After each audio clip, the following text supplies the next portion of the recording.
Right now, as you listen to this, something is hiding almost directly behind the sun. Tomorrow, October 21st, 2025, 3I Atlas will reach solar conjunction, positioning itself exactly on the opposite side of our star from Earth. For over a week after that, we cannot see it. We cannot track it. And according to Harvard astrophysicist Avi Lobo, this timing might not be coincidental at all. Because 9 days from now, on October 29th, this 5-kilometer wide object will reach perihelion, the closest point to the sun, receiving 33 GW of power onto its surface. The same moment astronauts use for gravity assist maneuvers, the same moment a spacecraft would fire its engines for maximum efficiency. And we will not be watching. On October 13th, just 7 days ago, researcher David Sereda reported something that should not be possible. Light pulses, not random fluctuations, not natural brightness variations. A pattern, 5 flashes, then 8, then 13. The Fibonacci sequence broadcast from an object traveling at 200,000 km/h through our solar system. The same day, 108 years to the date that 70,000 witnesses in Fatima, Portugal, reported seeing the sun dance in the sky, NASA's Solar Dynamics Observatory went offline. The high reset imaging system that was supposed to capture the highest resolution images ever taken of 3 Atlas during its Mars flyby.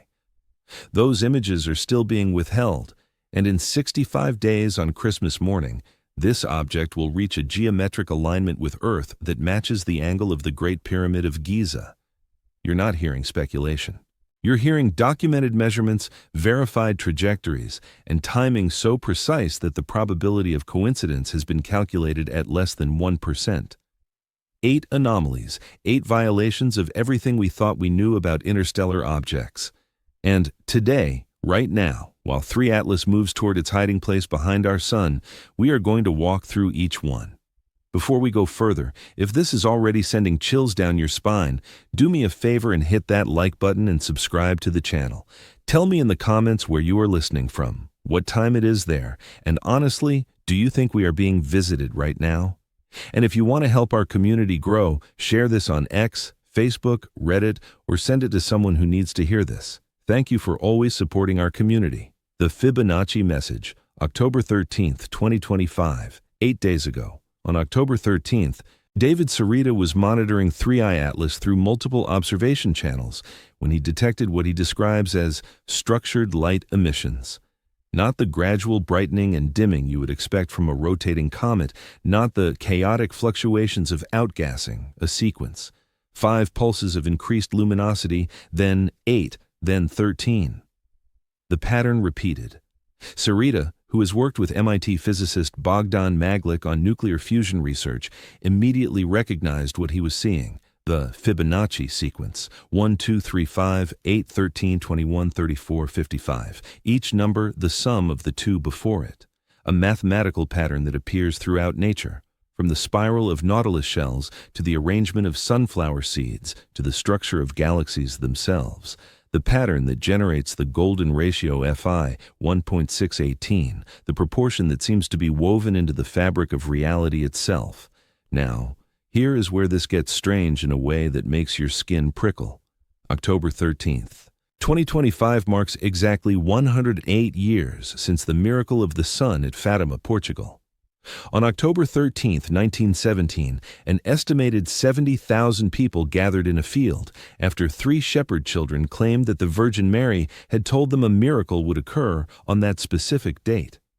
Witnesses, including skeptics and journalists, reported seeing the sun appear to dance, spin, and plunge toward Earth before returning to its normal position.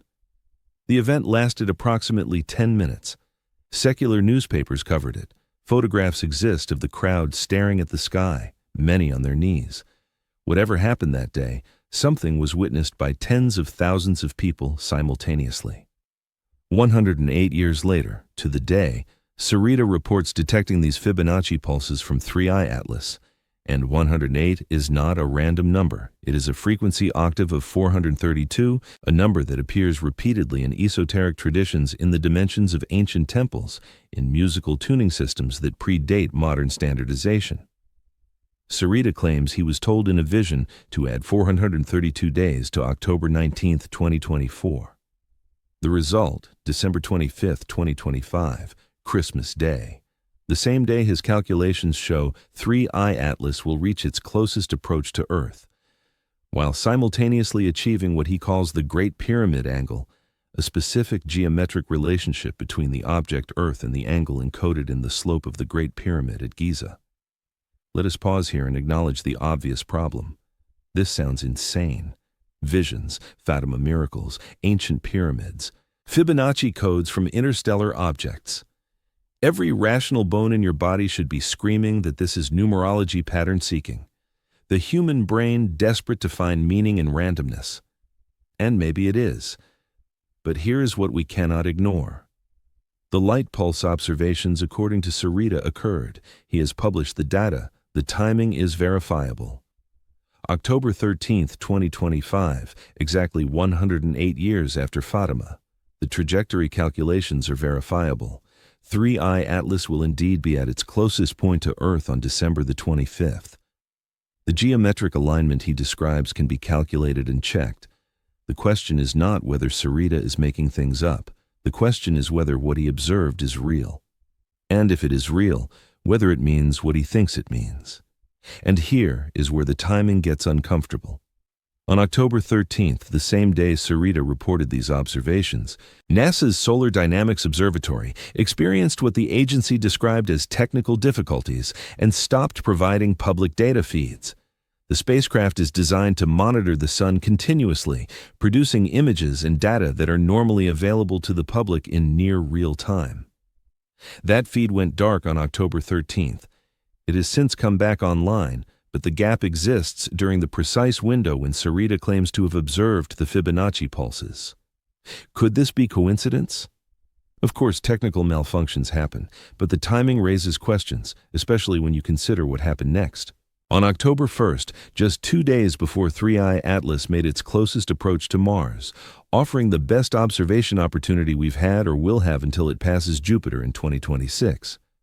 The United States government shut down. NASA furloughed more than 15,000 employees, 83% of its workforce.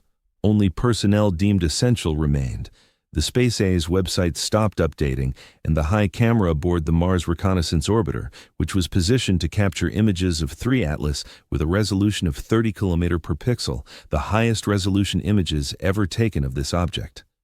Those images have not been released to the public. ESR, the European Space Agency, released some images from its Mars orbiters on October 7th, 4 days after the flyby. The images show 3 Atlas as a fuzzy blob qualitatively similar to what Hubble captured months earlier, but from much closer range.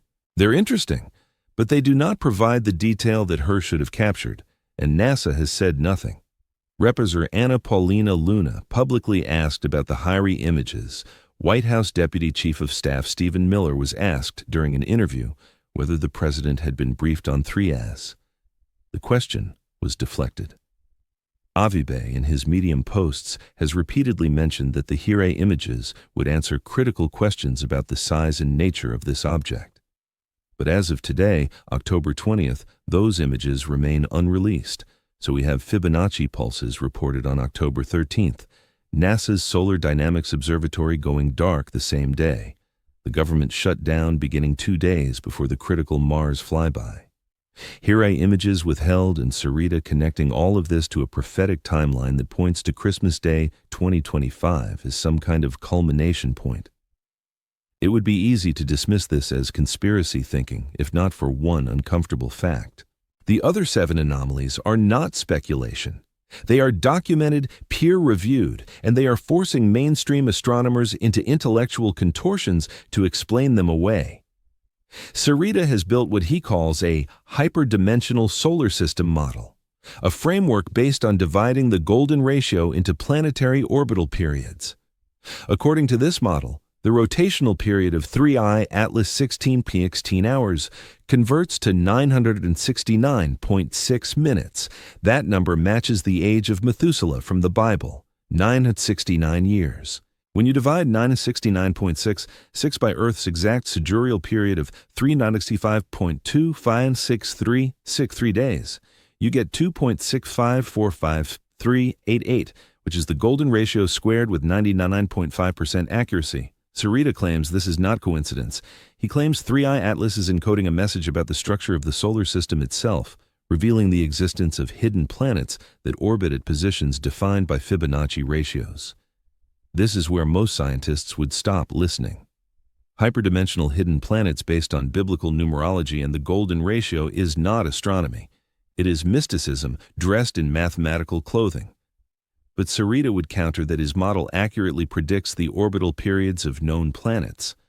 When you apply the Fibonacci sequence and golden ratio fractals, he claims that when you superimpose his model based on the number 591, which he associates with his wife Crystal, over the model based on 969.6 from 3 Atlas, the differences between corresponding numbers produce the Fibonacci sequence itself. And those numbers, he argues, correspond to planets, both visible and hidden. Whether Sarita's model has any validity is almost beside the point. What matters is this. On October 13th, he observed something. Light pulses in a pattern 5813. He published this observation on Medium the same day. The pattern matches the Fibonacci sequence. The date matches the Fatima anniversary exactly. The calculations pointing to Christmas Day are verifiable. You can check them yourself. And NASA's Solar Dynamics Observatory went offline during the observation window, while HIRIS images from the Mars flyby remain withheld during a government shutdown that began at the most inconvenient possible moment. Is Sarita correct in his interpretation? Is 3 Atlas broadcasting a mathematical message intended to reveal hidden planets in a solar system structure based on the golden ratio? That seems unlikely. But did he observe something real? Did something happen on October 13th that correlates with a 108-year anniversary of a mass-witnessed anomalous event? And does that something point toward December 25th as a date of significance? That is harder to dismiss. Think about what we're actually discussing here. We have an interstellar object confirmed to have originated beyond our solar system, traveling on a trajectory that multiple scientists have calculated has a less than 1% probability of occurring by chance. This object is currently hidden directly behind the Sun, unreachable by ground-based telescopes during the exact period when it reaches perihelion and would have maximum energy available for any kind of maneuver or activity. It will remain hidden until early November. When it merges, we will be able to see if its trajectory has changed. We will be able to see if it is fragmented, releasing smaller objects. We will be able to see if it is still behaving like a comet or if something else is happening. And if Sarita is even partially correct, if there is any validity to the December 25th timeline, we have 65 days to prepare for whatever that might mean. 65 days to watch this object as it moves from perihelion back out through the solar system. 65 days to see if the pattern holds, if the Fibonacci message was real, if the timing is truly prophetic, or merely the latest in a long line of apocalyptic predictions that amount to nothing. But here's the thing that keeps you awake. We have 65 days to watch, but only if NASA releases the data, only if the piracy images are made public, only if the global astronomical community can coordinate observations when 3i Atlas emerges from behind the Sun in November. And right now, during the most critical observation window we have had during the exact week when this object is at perihelion receiving maximum solar energy, NASA is shut down, the best images are withheld, and the object is invisible to us. Coincidence, maybe. But when coincidences stack this high, when the timing aligns this precisely, when the pattern fits this neatly, the word coincidence starts to feel inadequate. It starts to feel like a word we use when we do not want to confront the other possibilities.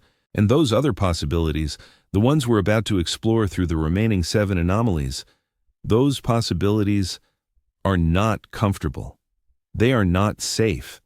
They challenge everything we think we know about our place in the cosmos, about whether we are alone, about whether we are being observed, studied, perhaps even contacted by something that understands mathematics and geometry and timing in ways that make our most advanced physics look like children counting on their fingers.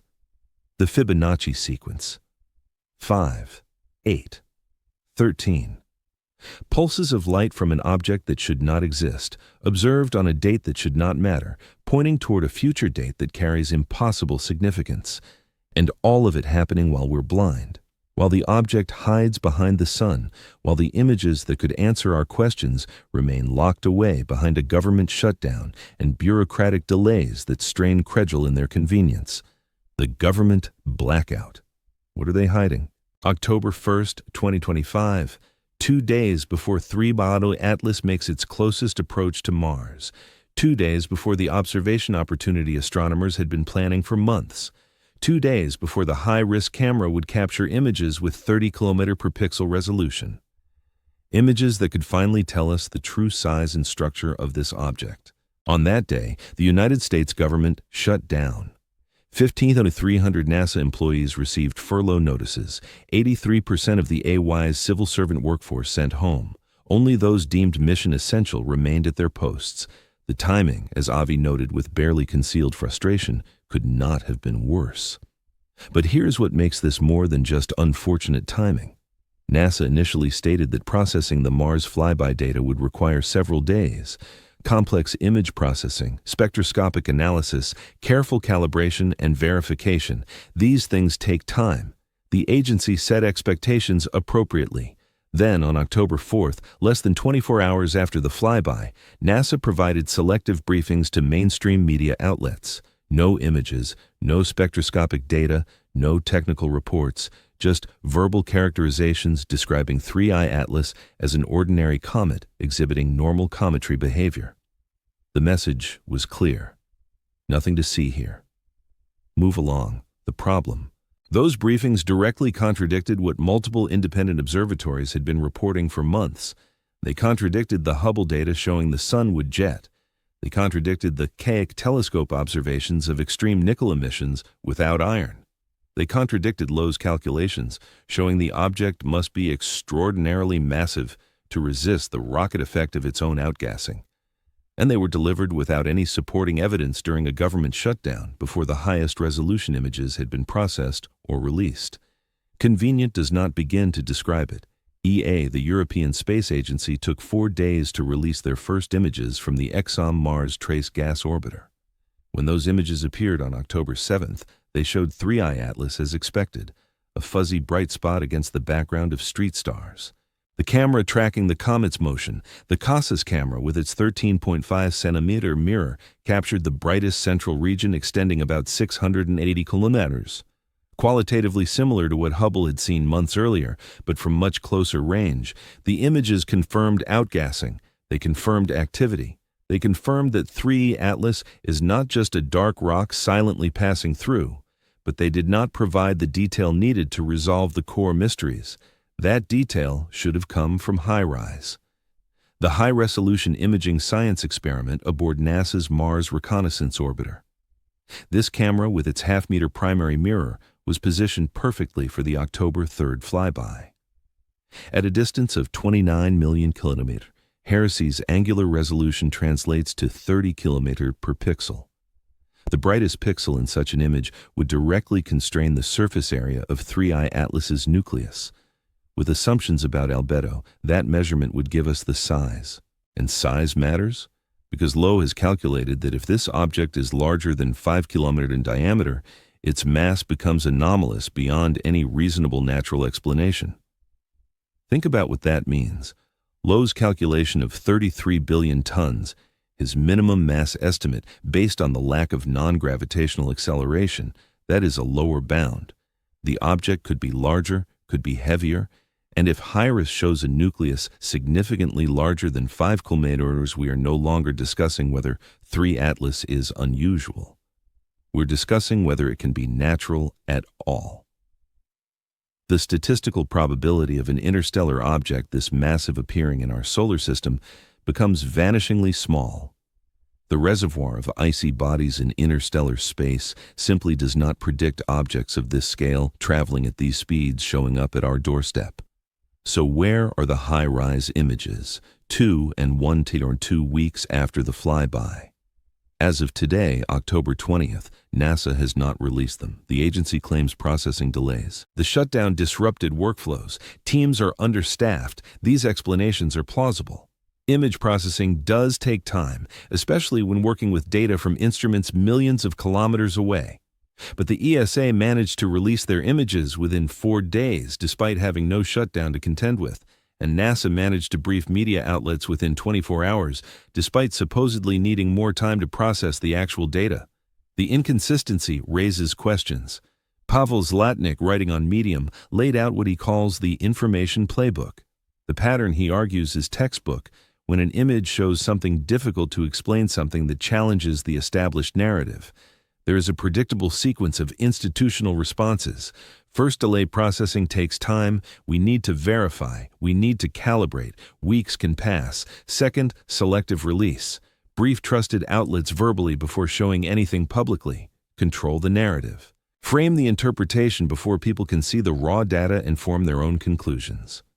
Third, bureaucratic obstacles, government shutdowns, budget constraints, staffing issues, always plausible, never quite provable as intentional, but remarkably convenient in their timing. Is that what is happening here? Are we watching institutional obfuscation in real time? Or are we watching normal scientific caution combined with genuinely bad timing? The answer matters because we are not talking about abstract scientific curiosities. We're talking about an object that multiple researchers have suggested might not be natural. We are talking about trajectory alignments calculated at less than 1% probability. We're talking about chemical signatures never seen in nature. And we're talking about an observation window that is closing. Right now, 3I Atlas is behind the sun. We cannot see it when it emerges in early November. If its trajectory has changed, if it is fragmented, if it has released smaller objects, we will need the baseline data from the Mars flyby to make sense of what we're seeing. Without those high-rise images, we are flying blind. The government shutdown officially ended on October 9th after 9 days of paralysis. House Speaker Mike Johnson told reporters the ball was in the Senate's court. The Senate vote to advance a continuing resolution failed, 54 to 45, 6 votes short of the 60 needed. Another vote, another failure, another delay. Meanwhile, NASA's website displayed a message stating the agency was closed due to lack of government funding. Employees could visit a specific shutdown information page, but public data feeds remained dark. The Mars Reconnaissance Orbiter continued to function, its autonomous systems operating as designed, but with no staff to process and release the data it collected. Those observations might as well not exist. Reporter Anna Paulina Luna asked pointed questions. Was the president briefed on 3 Atlas? What information does the White House have about this object?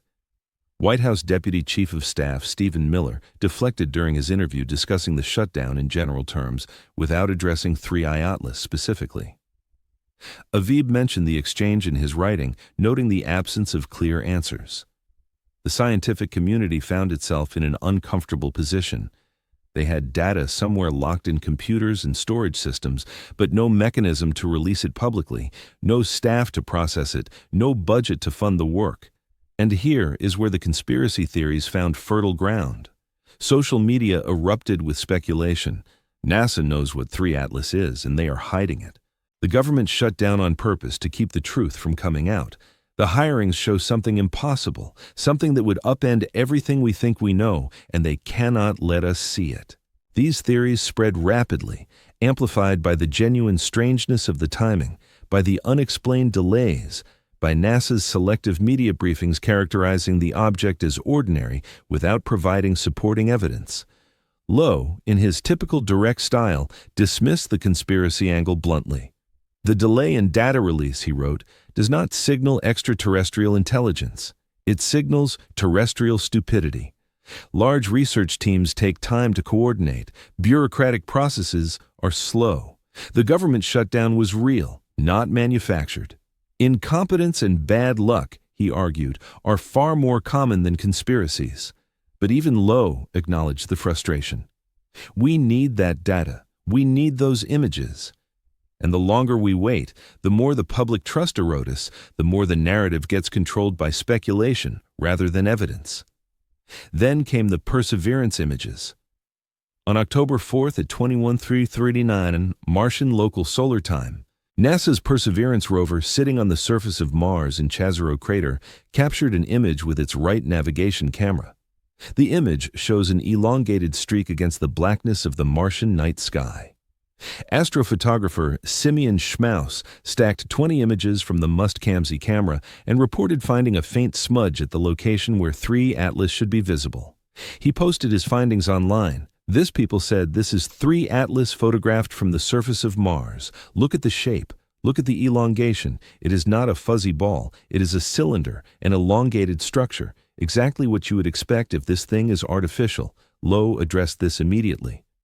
The streak, he explained, is an artifact. The navcam has an angular resolution of 0.33 radians per pixel, which at the distance of 3I Atlas translates to about 12,500 km.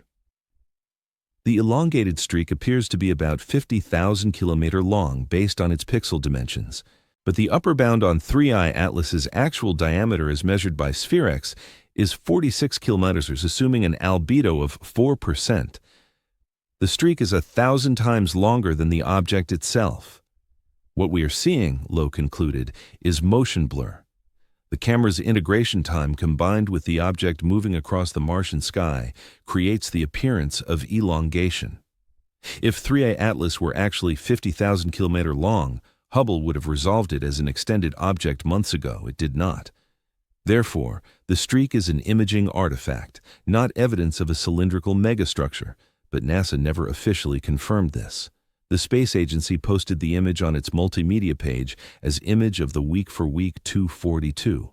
No caption explaining what it showed. No clarification that this might be Phobos, Mars's moon, rather than 3 Atlas. No technical breakdown of why the streak appears elongated. Just the image, raw and unexplained, left for public interpretation. And the public interpreted it exactly as you would expect. This is proof. NASA photographed an alien spacecraft, and they are trying to hide it in plain sight. The silence became its own story. Why would NASA release an ambiguous image without context during a shutdown? Why brief media outlets verbally about normal commentary behavior while simultaneously posting an image that looks decidedly abnormal to untrained eyes? Why withhold the high-rise data that could resolve all ambiguity while allowing speculation to spiral unchecked? If the goal was to maintain public trust and scientific credibility, these choices seem almost perfectly designed to achieve the opposite. And through it all, 3 Atlas continued its journey. It crossed through the observation window. It passed Mars. It moved toward perihelion. And now it sits behind the sun, invisible, unreachable, during the exact period when its behavior matters most. We will not see it again until November. When it emerges, we will look for changes, trajectory modifications, fragmentation, new objects that were not there before. But without the baseline data from the Mars flyby, without those high-rise images, we will struggle to identify what is new versus what we simply failed to notice earlier. Lowe pointed out that the Mars flyby was observed by multiple spacecraft, not just NASA assets, but China's Tianwen-1, UAE's HOPE orbiter with its Emirates Mars mission instruments, ESA's 2 orbiters. All of these platforms collected data. Some of that data has trickled out through ESA, but the highest resolution observations, the ones that matter most, those remain locked away behind a government shutdown, bureaucratic delays, and processing timelines that feel increasingly implausible as the weeks stretch on. The patterns Leitneck described plays out before our eyes. Delay the data, control the narrative, frame the interpretation before releasing anything concrete. And if you're feeling generous, attribute it all to incompetence rather than intent. Either way, the result is the same. We do not know what 3I Atlas looks like up close. We do not know its true size. We do not know whether the chemical signatures are as anomalous as they appear, or if there is some conventional explanation we have not considered. And we will not know until NASA decides we are ready to know. The Sunwood jet-breaking physics. On August 2, 2025, the 2-Ember twin telescope at Teide Observatory in the Canary Islands captured something that should not exist. 159 exposures, each 50 seconds long, stacked and processed to reveal faint details invisible to single snapshots. The resulting image showed 3I Atlas with a jet extending approximately 6.0 km from its nucleus, but this jet was not pointing away from the sun. pushed back by solar radiation pressure and the solar wind like every normal comet tail we have ever observed. This jet pointed toward the sun. The technical term is anti-tail. The colloquial term is impossible. Comet tails form because the sun blasts them with radiation and streams of charged particles, small dust grains released as surface ice sublimits get pushed away from the sun by photon pressure. Gas molecules ionized by ultraviolet radiation get swept back by the solar wind. Everything moves away from the sun. That is how tails work. That is how physics works. A tail pointing toward the sun is like water flowing uphill, like smoke falling down instead of rising. It violates the basic mechanics that govern how matter behaves in space, except it does not. Not exactly. Anti-tails have been observed before, but they are rare and they have specific geometric explanations, usually. They appear when Earth's viewing angle aligns with the comet's orbital plane. We see a thin layer of debris left behind in the comet's orbit edge on, creating the optical illusion of a tail pointing forward. It is not actually material moving toward the sun. It is material we are seeing from an unusual angle perspective trick. But 3i Atlas was not in a geometric configuration that produces this effect. The viewing angle was only 10 degrees away from the direction of 3i Atlas relative to the sun. If you were looking sideways at a real anti-tail from orbital debris, you would see it stretched out long and thin. The 2M twin telescope image shows a jet that, when corrected for the 10-degree viewing angle, would be about 10 times longer than it is wide. Jav Loeb and Eric Cato published a paper analyzing this geometry. They concluded that what we are seeing is not an optical illusion from viewing angle. It is actual material being ejected toward the sun from 3i Atlas itself. A jet, a directed outflow, and that raises two questions that nobody wants to answer. First, what physical mechanism could produce such a jet? Second, why are comet experts insisting this is normal while simultaneously having no conventional explanation for how it forms? The Hubble Space Telescope saw this same feature back on July 21st. At that time, 3i Atlas was 365 million kilometers from Earth. Hubble's image showed an extended glow ahead of the object, pointing in the direction of the sun. The image was published. Scientists looked at it, and many of them immediately declared victory. See? It has a tail. It is definitely a comet. But that initial enthusiasm glossed over a critical detail. The glow was pointing the wrong direction. When you correct for viewing angle, when you do the geometry properly, the feature is not a tail. It is a forward-facing jet. And forward in this case means sunward. Now, to be fair, sunward jets are not completely unknown. Comet C 2014 UN 2701, also known as Bernardine Nellie Bernstein, showed a similar sunward enhancement when it was observed far from the sun. The explanation proposed in that case involved large dust particles ejected slowly from the sunlit hemisphere. These particles do not get blown back by radiation pressure because they are too massive. They move forward with the comet for a while before eventually drifting away. The key word is slow. Slow ejection, large particles, minimal forces. It creates a dust fan ahead of the comet that looks from certain angles like a sunward tail. Could this explain 3 Atlas? Possibly. But there are problems. First, 3 Atlas shows a rotation period of about 16 hours. If the sunward jet is coming from a localized hotspot on the rotating nucleus, that hotspot would rotate in and out of sunlight every 8 hours. The jet should pulse. It should vary in brightness and direction as the nucleus spins. But observations from SphereX show the dust plume extending out to 348,000 kilometers in a relatively stable configuration. That is not consistent with a rotating hotspot, unless the hotspot happens to be positioned at one of the poles constantly facing the sun. That would require a very specific orientation of the spin axis, unlikely but not impossible. Second, the composition is weird. Webb telescope data from August 6th shows the plume around 3i Atlas is dominated by carbon dioxide with much lower levels of water and carbon monoxide. Carbon dioxide sublimes at lower temperatures than water ice. It would start outgassing farther from the sun. But 3i Atlas was already showing activity at 4.4 astronomical units, which is unusually far out for significant carbon dioxide outgassing. And if this is just large dust particles being slowly pushed forward, why is the chemical signature so unusual? Why so much carbon dioxide and so little water compared to every other comet we've studied? Third, there is the matter of columnation. The Hubble and 2M twin telescope images both show a feature that is elongated, roughly 10 times longer than it is wide. That degree of columnation suggests a directed outflow, not a diffuse cloud of slowly drifting dust. Jets form when gas escapes through vents or fissures in the nuclear surface. The escaping gas carries dust with it.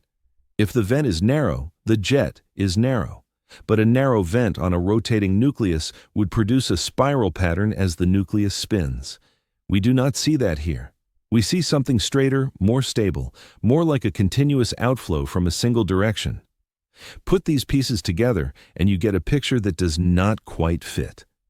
A jet pointing toward the sun, stable enough to appear in multiple observations weeks apart, columnated enough to show a 10.1 axis ratio, chemically dominated by carbon dioxide in a configuration that suggests more than just passive dust scattering.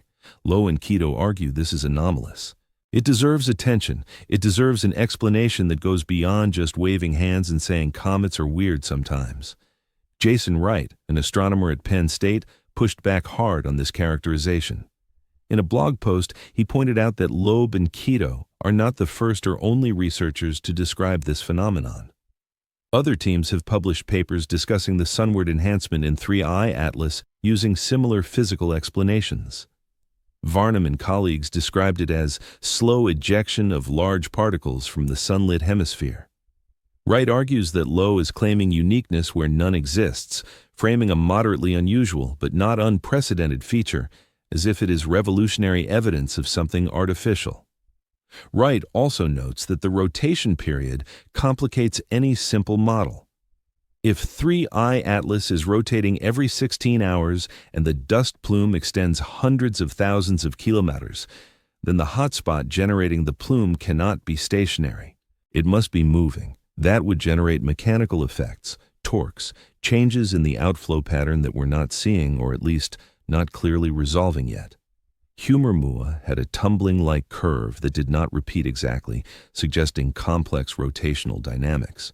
If 3 Atlas is similarly complex, trying to model its dust distribution based on a simple assumption of a single static vent is probably naive. So, who is right? Is the sunward jet an unprecedented anomaly that demands exotic explanations?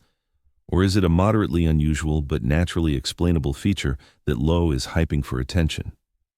The frustrating answer is, we do not have enough data to say definitively. What we know is this. 3 Atlas has a feature ahead of it that points toward the sun. That feature has been observed by Hubble by the 2M twin telescope and confirmed by spectroscopic observations from KEK.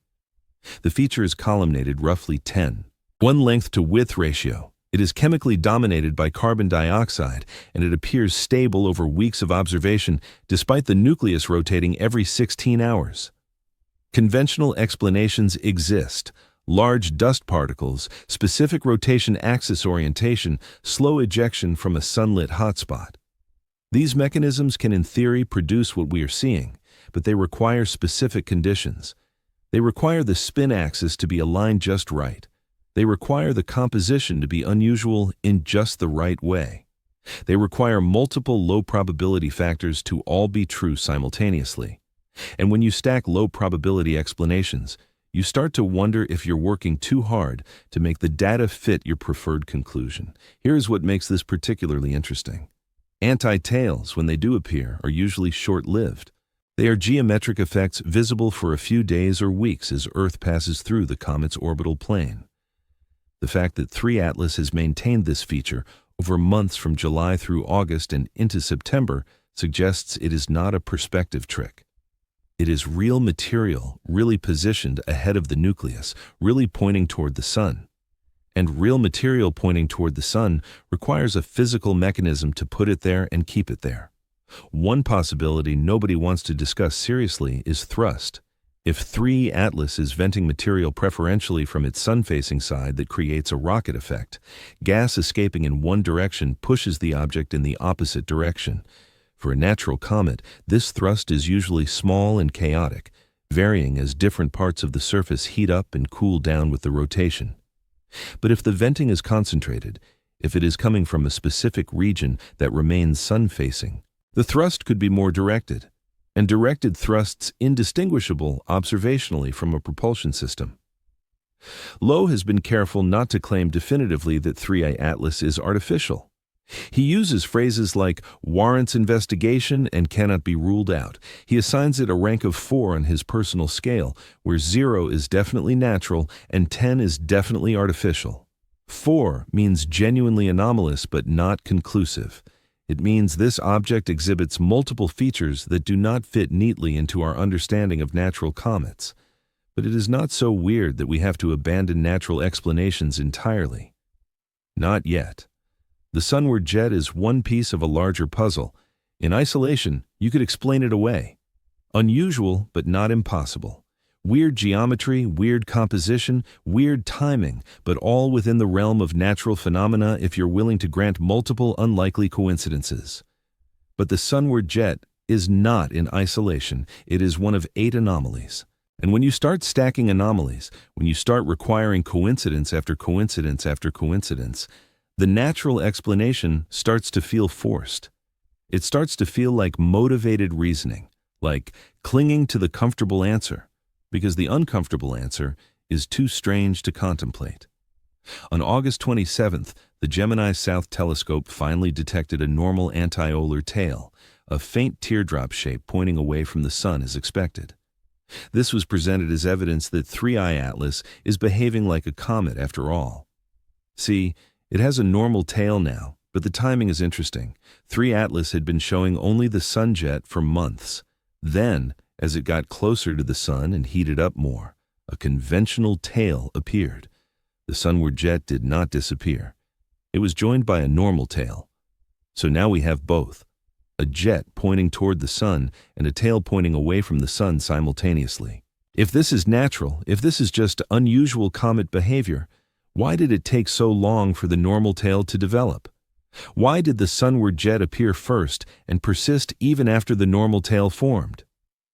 These are the questions that do not have satisfying answers yet. These are the observations that make you pause, that make you look twice, that make you wonder if we're seeing something we have never seen before because it is something that should not exist. A comet with a tail coming out of its forehead, as Lowe colorfully described it. An object that seems determined to break the rules just enough to be unsettling, but not quite enough to be definitive. And through it all, the nagging question, if this is natural, why does it require so much explaining? Why do we need multiple papers, competing theories, careful geometric analysis, and special pleading about rotation axes and dust grain sizes? When something is genuinely ordinary, it does not take this much effort to make it fit. The industrial metal mystery. On August 24, 2025, the KEK-2 telescope in Hawaii turned its cosmic web imager toward 3 Atlas. The resulting spectroscopic data published in a paper by W.B. Hugendam and colleagues revealed something that has never been observed in any natural celestial body in the history of astronomy. The gas plume surrounding 3 Atlas shows prominent emission lines from neutral nickel atoms, strong, clear, unmistakable. And those nickel emissions appear without corresponding iron emissions. In every other comet ever studied, nickel and iron appear together in roughly consistent ratios. They are bound together in the minerals that make up cometary nuclei. They vaporize together when the surface heats. They appear together in the spectra, always until now. The Keck data shows nickel emission that is orders of magnitude stronger than what appears in typical solar system comets. Not a little more, not twice as much, orders of magnitude, and the iron that should accompany it, absent, not reduced, not faint, absent. This is not a quirk of composition, this is not unusual but natural variation, this is a chemical signature that does not occur in nature. The paper states this explicitly. The production rate of nickel relative to cyanide is higher than in 2 Eboris and orders of magnitude above the solar system comet median. The presence of nickel without iron in these quantities has one known analog: industrial nickel refining through the carbonyl chemical pathway. Let us be very clear about what we are discussing. Nickel tetracarbonyl chemical formula. NiCO is a compound used in industrial processes to purify nickel metal. You produce it by exposing impure nickel to carbon monoxide gas at moderate temperatures. The nickel reacts with the carbon monoxide to form nickel tetracarbonyl that can be separated from impurities. Then you heat it up. It decomposes back into pure nickel and carbon monoxide. This process, called the Mond process, is how humans refine nickel. It is a technology we invented. It does not occur in nature because nature does not have the precise temperature and pressure conditions, the controlled atmospheres, the engineered systems required to make it happen consistently. And yet here we are looking at spectroscopic data from an interstellar object showing nickel emissions consistent with carbonyl decomposition appearing without the iron contamination you would expect from natural mineral sources. The paper mentions this. Other than 3I Atlas, the anomaly of nickel without iron was only known to exist in industrially produced nickel alloys, not in comets, not in asteroids, not in interplanetary dust, in human-made materials. And now apparently in an object that traveled here from another star system. The immediate objection is obvious. This cannot possibly mean what it appears to mean. There must be a natural process we do not understand yet. Some exotic chemistry happening on the surface of 3I Atlas that happens to mimic industrial nickel refining by pure coincidence. And maybe that is true. But what would that process be? How do you get nickel vaporizing without iron in a natural environment? The paper from the Very Large Telescope team using the UV-VEST spectrograph addressed this directly. At the distances where comets are observed, the temperature is far too low to vaporize silicate sulfide and metallic grains that contain nickel and iron atoms. Therefore, the presence of nickel and iron atoms in cometary coma is extremely puzzling. They go on to note that 3I Atlas, which is a C2 depleted comet, exhibits extreme properties in the early phases of its activity with regard to the production rates and abundance ratios of nickel and iron. C2 depleted and means low in diatomic carbon molecules. Another unusual characteristic, the combination of C2 depletion, extreme nickel production, and the absence of iron creates a chemical profile unlike anything documented in natural bodies. The Very Large Telescope team does not speculate about artificial origins. They note the anomaly, describe it carefully, and leave it at that. But the implication hangs in the air, unspoken but impossible to ignore. If this composition is natural, it requires mechanisms we do not currently understand. And if we do not understand the mechanisms, how confident can we be that they are natural? The Keck images show something else interesting. They captured narrow band photographs isolating the emission from cyanide and from nickel. Both emissions show asymmetric profiles extending in both the solar and anti-solar directions. The nickel distribution follows a similar pattern to the cyanide, but the nickel to cyanide ratio is much higher than in 2 Boris or any solar system comet. And the white light image, which shows scattered sunlight from dust particles, does not reveal a normal cometary tail. The dust scattering pattern is inconsistent with radiation pressure pushing small particles away from the sun. Instead, the distribution looks more like the material is being released in multiple directions without a clear preferential backflow. Now, cyanide itself is not unusual in comets. Cyanogen CN is a common cometary emission. It forms when ultraviolet light breaks apart larger organic molecules on the comet's surface. What is unusual is the ratio, too much nickel relative to the cyanide, and that ratio matters because it tells you something about what is vaporizing from the surface.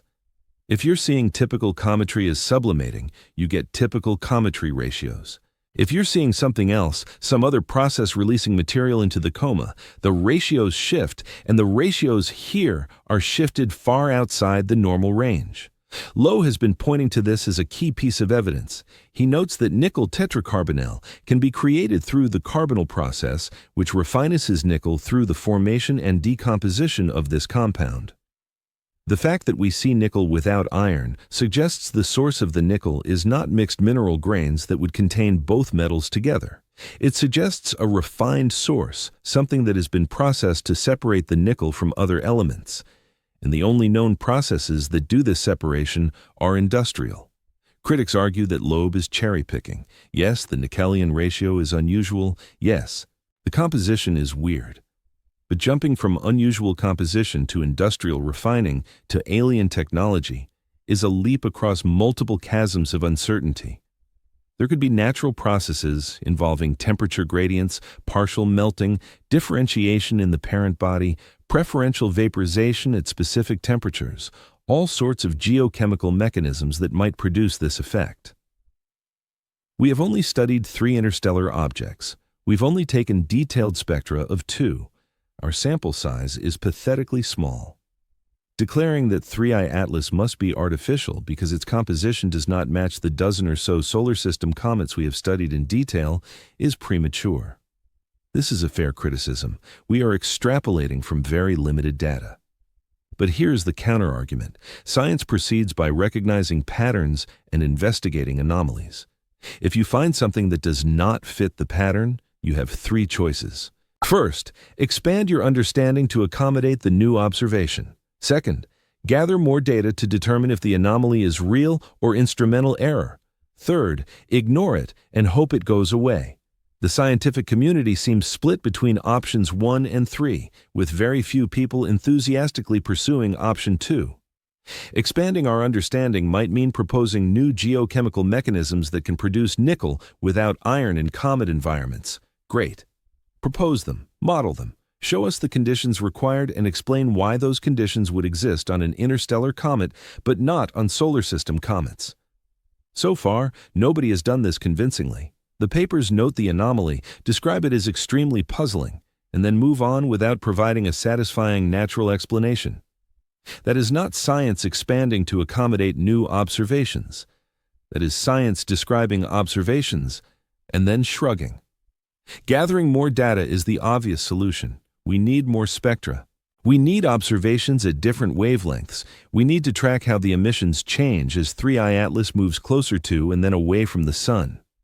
The JUICE spacecraft is scheduled to observe 3 Atlas in early November. The Juno spacecraft will have an opportunity in March 2026 when 3 Atlas passes Jupiter. These observations might give us the data needed to resolve the mystery. But until then, we are stuck with what we have.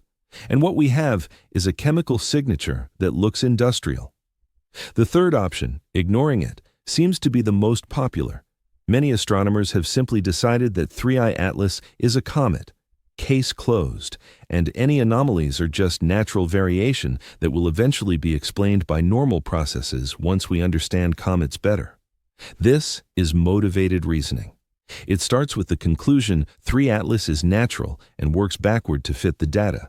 When the data does not fit well, the response is not to question the conclusion, but to invent increasingly elaborate scenarios that allow the conclusion to remain intact. Here is what we know for certain. 3I Atlas is emitting approximately 4 g of nickel per second. It is emitting this nickel without corresponding iron emissions. The nickel to cyanide ratio is orders of magnitude higher than any known comet. The chemical signature is consistent with nickel carbonyl decomposition, a process used in industrial refining. These are facts. They are measurements. They're reproducible by any observatory with the appropriate instruments. What we do not know is what these facts mean. Do they indicate an unknown natural process? Probably, if we're being honest about base rates and prior probabilities. Most weird things in space turn out to be natural once we understand them better. But do they indicate something that warrants serious investigation and a willingness to consider uncomfortable possibilities? Absolutely. And this is where the scientific community seems to be failing. There is a reflexive dismissal, a knee-jerk insistence that this must be natural, that even suggesting otherwise is unscientific. But science is supposed to follow the evidence wherever it leads, and the evidence here is leading to uncomfortable places. Imagine for a moment that we discovered these same chemical signatures in a sample returned from Mars. Nickel without iron ratios consistent with industrial refining processes, compounds that require specific temperatures and pressures to form. We would be having a very different conversation. We would be talking about possible contamination from Earth. Yes, but we would also be seriously considering whether these signatures indicate some kind of activity, geological or otherwise, that we need to understand. We would not simply wave our hands and say, Mars is weird sometimes. But because 3I Atlas is moving, because it is far away, because considering the alternative is so uncomfortable and carries so much baggage, we default to natural explanations. Even when those explanations are incomplete and unsatisfying, we tell ourselves that space is big and weird things happen, and we do not understand everything yet. So this is probably just another weird thing that will make sense eventually, and maybe it will. But maybe, just maybe, we are looking at something genuinely anomalous, something that should not exist if our understanding of natural processes is correct. Something that requires us to either expand that understanding in radical ways or consider possibilities we have spent decades dismissing as fringe nonsense. The nickel without iron, the carbonyl signature, the industrial refining process analog. These details do not prove anything, but they sure as hell suggest that something interesting is happening. Something worth investigating with more than just casual curiosity and pre-formed conclusions. The Keck data is publicly available. Anyone with the right equipment and expertise can verify the measurements. The question is whether anyone will do so with an open mind, willing to consider all possibilities, or whether we've already decided what 3 Atlas must be and are now simply waiting for the data to catch up with our assumptions. The perfect trajectory, mathematically impossible interstellar space, is three-dimensional. Objects ejected from other star systems can approach our solar system from any direction, up, down, sideways, any angle relative to the plane where our planets orbit. The ecliptic plane, the flat disk where Earth, Mars, Venus, Jupiter, and the others circle the Sun, represents a tiny slice of possible approach vectors. If interstellar objects arrive randomly, most of them should come in at steep angles, diving through the solar system well above or below the planetary plane. Some would align closer to the ecliptic by chance, but the probability of any given object coming in nearly flat within just a few degrees of the planetary orbit is very small. 3 ILAs arrived within 5 degrees of the ecliptic plane. Its orbital inclination, the angle between its trajectory and the plane of planetary orbits, measures 4.8989 degrees, that is remarkably flat. Low calculated the probability of this occurring by random chance for an object from interstellar space. The math is straightforward. The solid angle subtended by a 5-degree cone around the ecliptic, divided by the full sphere of possible approach directions, gives you the probability. The result, approximately 0.2%, 1 in 500. Now, 1 in 500 sounds unlikely but not impossible. Rare things happen. If you observe 500 interstellar objects, one of them should statistically arrive within 5 degrees of the ecliptic. The problem is we have only observed 3 interstellar objects total. 1 I Oumuamua, 2 I Borisov, and 3 I Atlas. Mua came in at a much steeper angle, about 26 degrees. Boros was even steeper, around 44 degrees. So out of our sample of 3, the first 2 arrived at angles you would expect for random interstellar wanderers. The third one, 3 Atlas, just happens to be the statistical outlier that arrives almost perfectly aligned with the planetary plane. Unlikely, yes. Impossible? No. But wait, there's more. 3I Atlas is not just aligned with the ecliptic, it is moving retrograde opposite to the direction that planets orbit. This is not particularly unusual in itself. Interstellar objects can arrive from any direction, including retrograde. What is unusual is the timing. 3 Atlas arrived at a moment when its retrograde trajectory would carry it past Mars, Venus, and Jupiter, all within a relatively short span of time, all within tens of millions of kilometers. The object passed within 30 million kilometers of Mars on October 3rd, who will pass within a similar distance of Venus and Jupiter in the coming months. These close approaches are not accidents of trajectory. They're built into the orbital mechanics of something arriving flat and retrograde at this specific time. Low calculated the probability of this timing, Not just arriving flat, but arriving flat at exactly the right moment to pass near multiple planets due to the retrograde motion. His estimate, 0.05%, 0.5%, 5 in $100,000. Now we are stacking probabilities. Flat trajectory 1 in 500. Arriving at the right time for planetary encounters 1 in 20,000. Combined, we're approaching 1 in 10 million territory.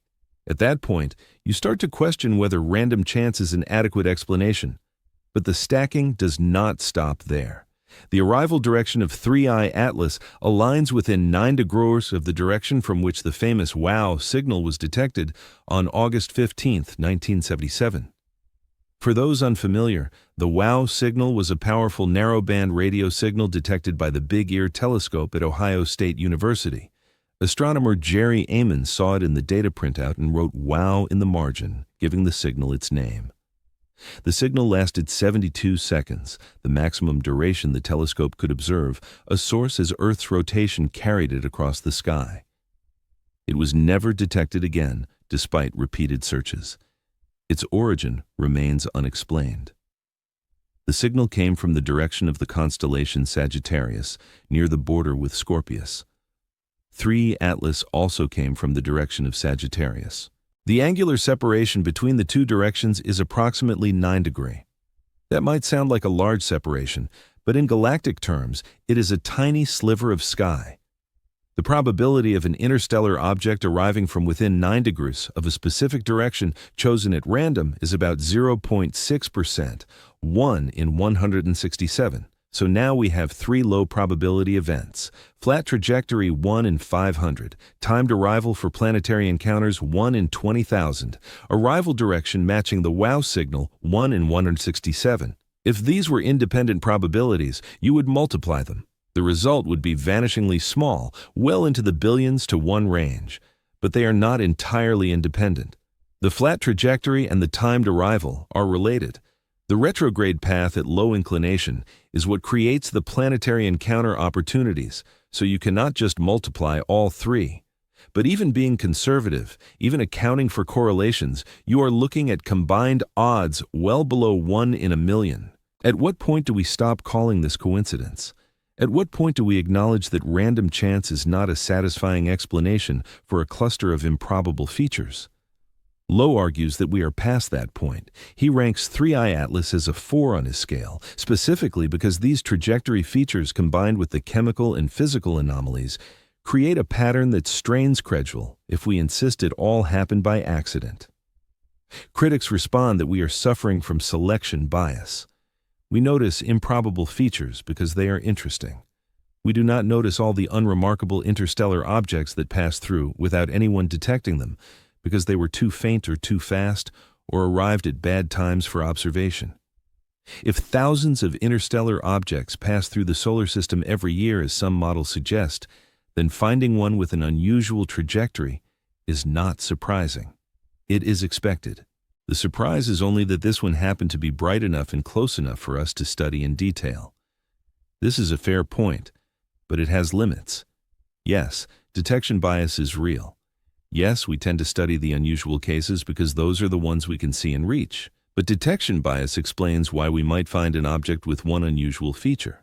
It does not easily explain why the object we found has multiple unusual features all at once.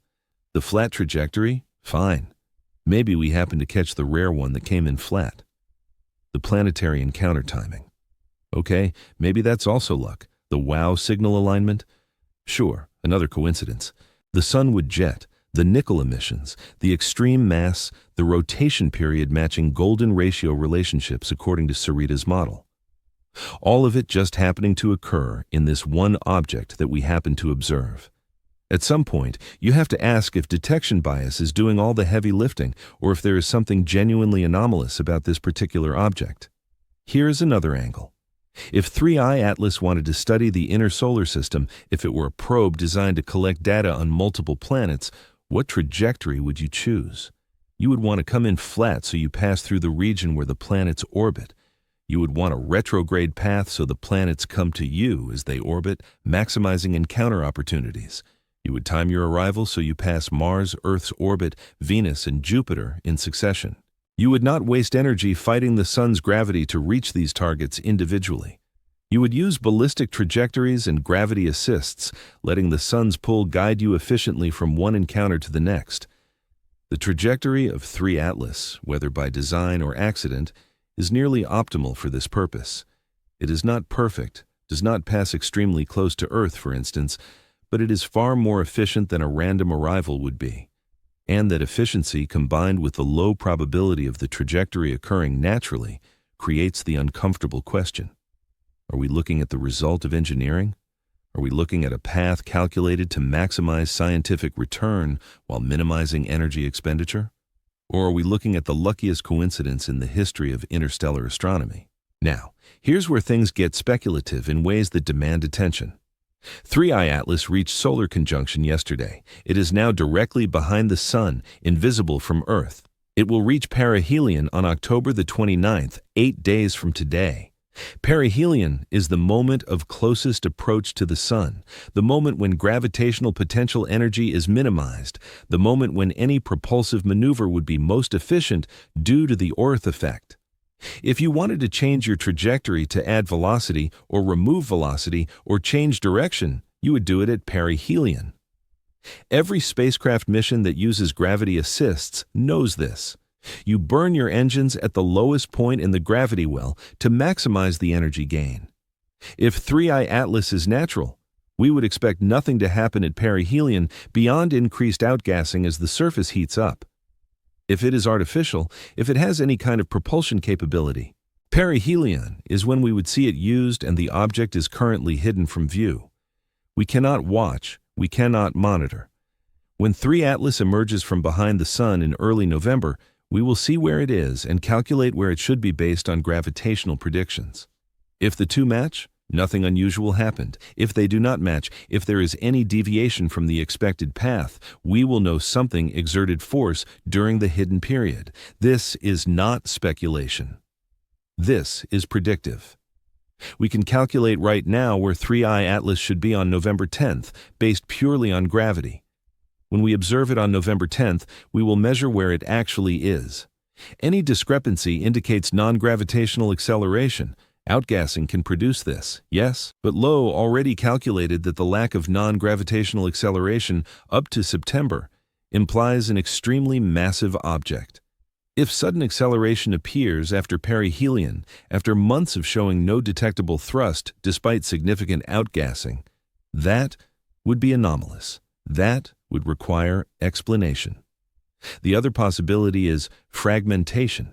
Natural comets sometimes break up as they approach the Sun, thermal stress, rotation, tidal forces. These can crack a weakly bound nucleus into smaller pieces.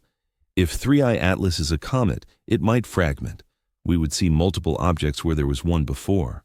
But if it is a mothership, if the speculation about releasing mini-probes has any validity, fragmentation would look very different. The pieces would not drift apart randomly. They would separate with purpose, each on a trajectory toward a different target. Telling these scenarios apart would require careful observation of the fragment trajectories over weeks and months.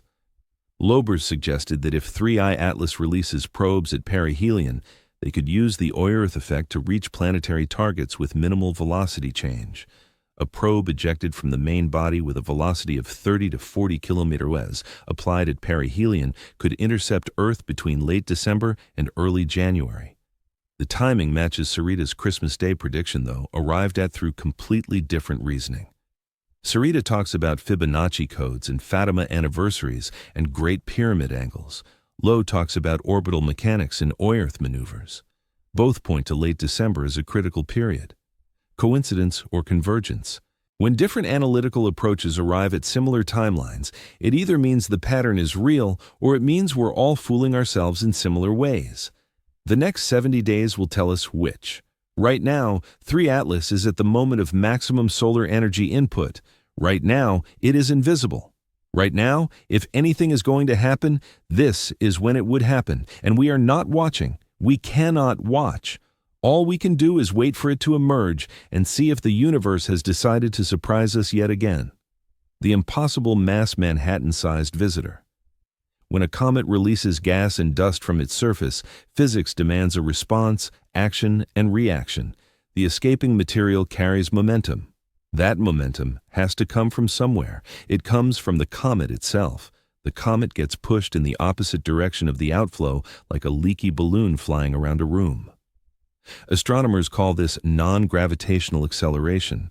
It is subtle, barely measurable for large comets, but it is real. Over weeks and months, a venting comet will drift slightly off the trajectory predicted by gravity alone. You measure the position, compare it to where gravity says it should be, and the difference tells you how much thrust the outgassing is producing. Avabe looked at the orbital data for 3 Atlas spanning from May 15th through September the 23rd, 25. 4.5 months of tracking. During that time, 3 Atlas was actively outgassing. Webb telescope observations confirmed carbon dioxide sublimating from the surface at a rate of 150 km/second with an outflow velocity of 440 ms. That is significant mass loss. That is significant momentum. The comet should be feeling thrust. It should be deviating from a purely gravitational path, but it was not. The measured positions match the gravitational predictions within the error bars. No detectable non-gravitational acceleration. This presents a problem. If you're losing 150 kb at 440 ms, you're generating thrust. Conservation of momentum is not optional. The thrust is happening. So why is the trajectory not changing? There is only one answer. The object is so massive that the thrust is negligible. The force is real, but the acceleration is too small to measure because mass is in the denominator. Force equals mass time acceleration. Rearrange that. Acceleration equals force divided by mass. If mass is huge, acceleration is tiny. Make the mass huge enough and the acceleration drops below detection limits. Lowe did the calculation. He took the upper limit on position deviation 0.02 arcsec over 4.5 months. He converted that to a maximum acceleration. Then he took the known thrust from the outgassing 150 km to 440 ms equals 66,000 newtons of force. Divide the force by the maximum allowed acceleration and you get a minimum mass. The result, 33 billion tons, that is the lower bound. 3 Atlas must weigh at least 33 billion tons or we would have seen it drift off course. 33 billion tons. To put that in perspective, if you assume this is solid ice at typical cometry density of about 600 kilos per cubic meter, you need a sphere roughly 5 kilometers in diameter, 5 kilometers the width of Manhattan Island. The first interstellar object, Oumuamua, was estimated at 100 meru, maybe 200 at most. 2 Boris was perhaps a kilometer. 3 Atlas is at minimum 5 kilometers, possibly larger. It is 1,000,000 times more massive than Oumuamua. It is 1,000 times more massive than Borisov. And it is moving faster than both. This is where the statistics become uncomfortable. Interstellar objects are not uniformly distributed by size. Smaller objects are far more common than larger ones. The size distribution follows a power law. For every giant comet, there are thousands of small ones. The probability of detecting a small interstellar object versus a giant one depends on brightness, which scales with surface area, which scales with radius squared. A 5 kilometers object has 25 times the surface area of a 1 kilometer object, so it reflects 25 times more sunlight. That makes it easier to detect at a given distance, yes, but it does not overcome the rarity problem. There are so many more small objects that even accounting for detection bias, you expect to find small ones first. We found Oumuamua first, small, dim, fast-moving, barely caught as it was leaving. We found Boris second, medium size, clearly a comet, active and bright. Both fit expectations. Then we found 3 Atlas, massive, bright, and arriving on a trajectory that should be vanishingly rare. If you assume interstellar objects arrive randomly from the galactic reservoir of ejected planet decimals, finding a 5-kilometer giant as only your third detection is strange. The numbers do not add up well. Lowe has argued repeatedly that 3 Atlas, if confirmed to be this massive, represents a statistical anomaly that demands explanation. Either the interstellar population of large objects is much higher than models predict, or 3 Atlas is not a random sample from that population. If it is not random, what is it? A deliberately sent object? A rare survivor from an early era of planetary formation? A fragment of something larger that broke apart in interstellar space? Each of these scenarios has problems. Each requires special pleading.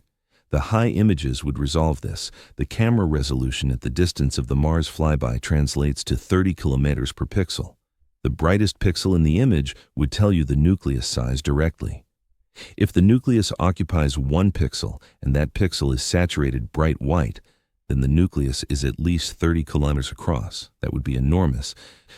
Far larger than the 5-kilometer minimum from LOE's mass calculation. It would be so anomalous that natural origins become almost untenable. If the nucleus occupies 1 pixel but is not saturated, you can estimate the area from the brightness assuming some albedo value. If the nucleus occupies multiple pixels, you can measure it directly. Any of these outcomes would constrain the size tightly. But we do not have the high-rise images. We do not know if they show a 1-pixel bright dot, a multi-pixel extended source, or something else entirely. We are left with indirect constraints. The mass must be at least 33 billion tons. The diameter must be at least 5 kilometers. It could be larger, it could be much larger. And the larger it is, the harder it is to explain. Here's another constraint from SphereX. The Space Telescope observed 3 Atlas in August and measured its brightness. Assuming an albedo of 4%, which is typical for comets, the maximum diameter comes out to 46 kilometers. That is the upper limit. Anything larger in the object would reflect too much sunlight. It would appear brighter than observed. So we have a range at least 5 kilometers from the mass calculation. At most 46 kilometers from the brightness measurement, the true size is somewhere in that range. 5 kilometers is already anomalous. 46 kilometers is absurd. If 3I Atlas is toward the upper end of that range, if it is tens of kilometers across, it is not just large. It is in a different category entirely. Objects that size are not comets. They're dwarf planets. They're large enough to have experienced significant internal evolution, differentiation, possibly even melting and reformation. And they're not supposed to be wandering through interstellar space at hyperbolic velocities. Think about how objects get ejected from star systems. Planets form from disks of gas and dust around young stars. Most of the material ends up in planets or gets blown away by stellar wind. A small fraction, the icy bodies in the outer regions, remains loosely bound. These are comets, asteroids, Kuiper belt objects. Occasionally, gravitational interactions with giant planets kick some of these objects onto escape trajectories. They leave the star system and drift through the galaxy. This ejection process favors smaller objects. A close encounter with a planet can easily fling a kilometre comet into interstellar space. Flinging a 5 kilometers object requires more energy. Flinging a 46 kilometers object requires a very specific, very violent interaction. The larger the object, the less likely it is to be ejected cleanly. Instead of being thrown out, it is more likely to be perturbed into a different orbit within the system or shattered by tidal forces or captured by the planet. Getting a truly large object tens of kilometers across, ejected intact and at high velocity is difficult. Not impossible, but difficult enough that they should be rare in the interstellar population. And yet, here we are apparently looking at one. Lowe has noted that if the high Ricisk data confirms a diameter significantly larger than 5 kilometers, the natural origin hypothesis faces serious trouble. The statistical improbability of finding such an object combined with the trajectory alignment and chemical anomalies would stack enough coincidences that artificial origin would have to be considered seriously. Not as the only explanation, but as a hypothesis worthy of rigorous investigation rather than reflexive dismissal. The mass also relates to the sun jet. A massive object is harder to push around. If 3I Atlas is truly 33 billion tons or more, the outgassing that creates the sunward jet is not going to change its trajectory much. It can maintain a stable columnated jet for weeks without the thrust causing noticeable acceleration. A lighter object would start tumbling, would develop complex rotation, would show signs of the asymmetric thrust affecting its motion. 3I Atlas does not show these signs. It rotates steadily 16 hours like a solid body under minimal torque. That stability is easier to explain if the object is massive, But massive comets are supposed to be rare, massive interstellar objects are supposed to be vanishingly rare, and massive interstellar objects arriving on trajectories with less than 1% probability while exhibiting chemical signatures never before observed in nature. Those are supposed to be impossible.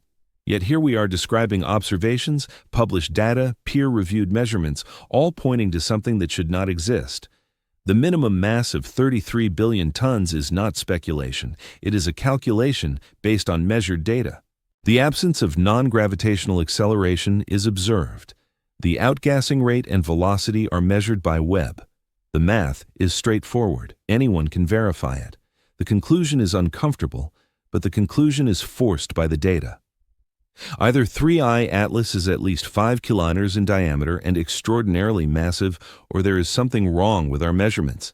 And if there is something wrong with our measurements, it would have to be a systematic error affecting multiple independent observatories using different instruments. That seems unlikely. So we provisionally accept that 3 Atlas is massive, at least 5 kilometers, possibly much larger. And we ask what that means. If it is a natural comet, it is the largest interstellar comet we have ever seen by a huge margin. If it is not a comet, if the composition and behavior suggests something else, then we are looking at an interstellar object of a type we have never encountered before. An object massive enough to resist the forces acting on it. An object large enough to potentially have internal structure, compartments, systems.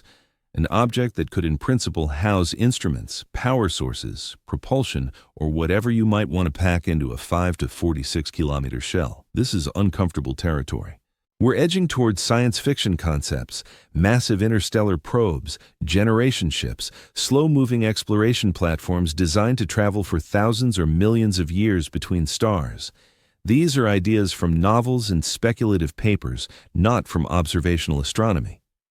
But if the data pushes us here, if the measurements genuinely indicate something this large, moving this fast on this unlikely trajectory, then we cannot dismiss the ideas just because they feel like fiction.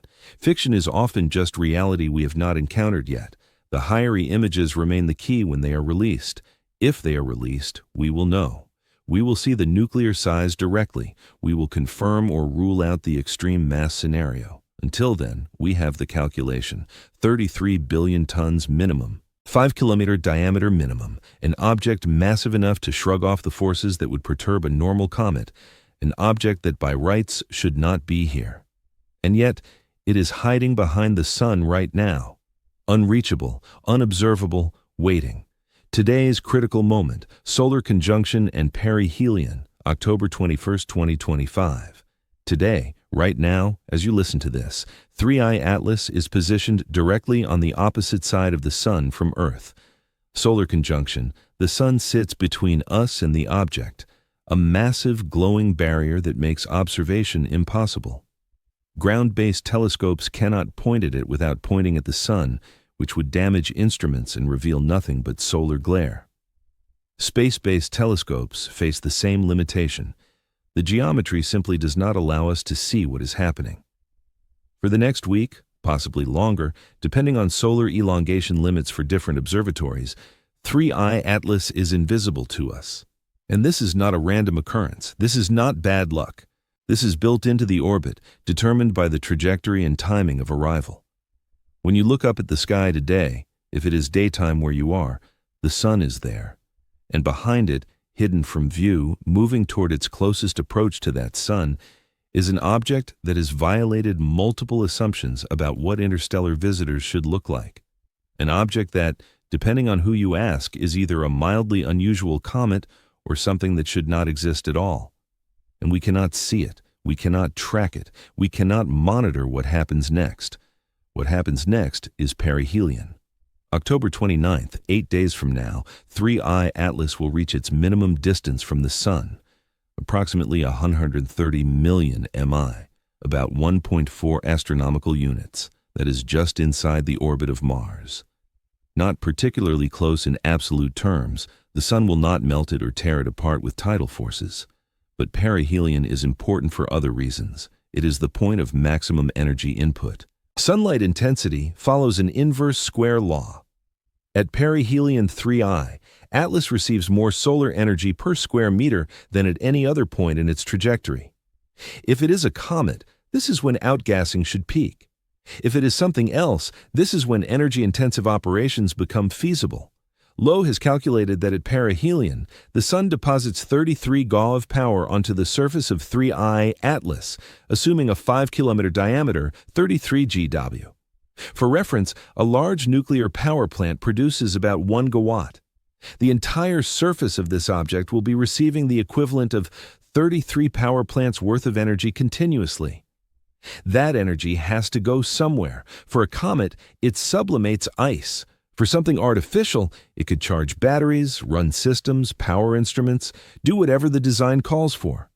But perihelion is also important for another reason: the Orth effect. This is a consequence of orbital mechanics that every spacecraft designer knows intimately. If you want to change your velocity, the most efficient place to do it is deep in a gravity well at the point where you are moving fastest. A small thrust applied at high velocity produces a larger change in orbital energy than the same thrust applied at low velocity. The math works out such that burning fuel at perihelion gives you more bang for your buck than burning the same fuel farther out. This is why planetary flyby missions use gravity assists at closest approach. This is why Apollo missions did their major burns near the Moon or Earth. This is why any mission designed to maximize efficiency would time its propulsive maneuvers for perihelion. If 3I Atlas wanted to change course, if it had any capability to do so, now would be the time, 8 days from now, at the moment of closest approach, when it is moving fastest through the Sun's gravity well, when a velocity change of a few kilometers could redirect it toward a specific target. And we will not be watching. The object will be behind the Sun. We will not see the maneuver if it happens. We will not detect the thrust.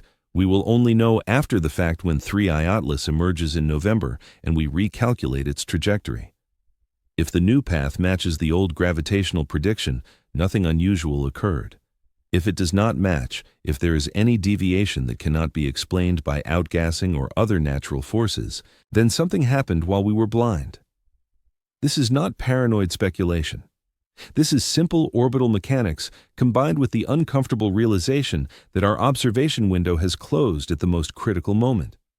It is as if someone planned it this way, as if the arrival time and trajectory were calculated to place 3I Atlas behind the Sun during perihelion, maximizing its options while minimizing our ability to respond or even observe. That sounds like conspiracy thinking, but it is also just geometry. The orbit is what it is, the timing is what it is, and the consequences are unavoidable. Halloween is October 31st, 2 days after perihelion. Lowe mentioned this in one of his essays, the date chosen with a bit of dark humor. If 3 Atlas were going to reveal itself as something other than a comet, if it were going to deploy probes or change trajectory or transmit a signal, doing so around Halloween would be cosmically appropriate. A trick-or-treat from the stars. Spooky timing for a spooky possibility. Of course, the universe does not care about human holidays. October 31st is just another day in the calendar, but the proximity to perihelion makes it part of the critical window. Late October through early November is when anything unusual would happen, when we would start to see evidence of maneuvers or fragmentation or activity that does not fit the comet model. The fragmentation question is important. Natural comets sometimes break apart as they approach the Sun. The nucleus is a loose rubble pile held together by weak ice. Thermal stress from uneven heating creates cracks. Rotation generates centrifugal forces. Outgassing produces thrust that varies across the surface. All of these factors can combine to pull a comet apart. And when it happens, you see multiple objects where there was one, each following a slightly different trajectory as they drift apart over days and weeks. If 3 Atlas fragments naturally, the pieces will separate with velocities of meters at ease, maybe tens of meters at. They will drift apart slowly, remaining loosely clustered for a long time. Their trajectories will be similar, diverging gradually due to small velocity differences. If you watch them over weeks, they will spread into a string of debris following nearly parallel paths. This is well understood. We've seen it happen to multiple comets. But if 3I Atlas is not fragmenting naturally, If it is releasing objects deliberately, the pattern would look different.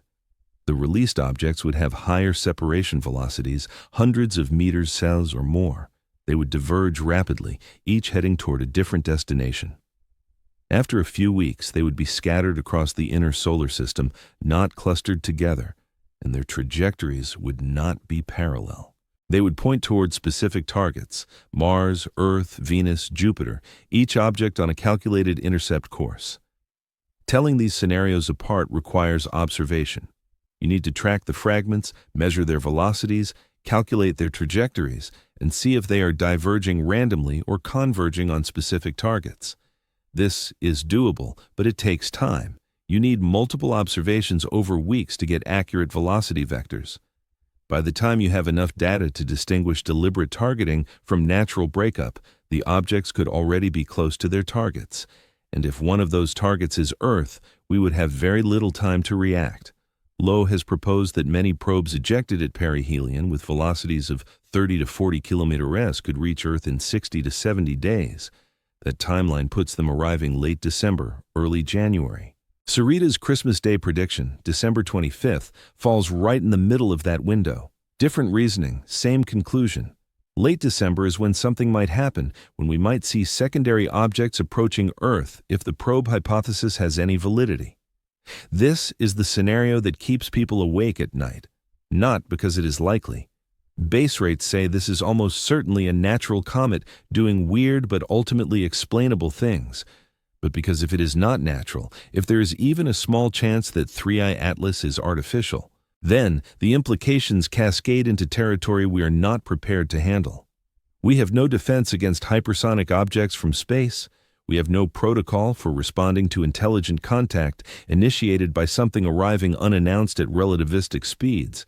We have barely begun to think seriously about these possibilities, and now we might be facing them in real time. The black swan concept applies here. A black swan event is something with three characteristics. First, it is an outlier lying outside the realm of regular expectations. Second, it carries extreme impact. Third, despite being an outlier, we concoct explanations for it after the fact, making it seem explainable and predictable in hindsight. Nassim Taleb wrote about this in Finance and History, but the concept applies anywhere. Most of history is shaped by low probability, high-impact events that nobody saw coming. 3 Atlas, if it turns out to be artificial, would be the ultimate black swan. We were not looking for it. We did not predict it. Our model said interstellar objects should be rare, small, and unremarkable. Then we found 3 in 8 years, the third one massive and weird. And now we're scrambling to figure out if the weirdness is natural or deliberate, with the answer determining whether this is a scientific curiosity or an existential event that redefines humanity's place in the cosmos. Lowe has briefed policymakers, he has written to the United Nations, he has appeared on news programs and published essays explaining the anomalies and urging caution. Not panic, but caution. We should be watching closely. We should be coordinating observations. We should be ready to mobilize assets if needed. The response so far has been muted. Most scientists remain skeptical. Most officials assume this will blow over, another false alarm in a long history of misidentified phenomena and overblown speculation. Maybe they're right. Maybe. Probably they are right. But probably is not the same as certainly.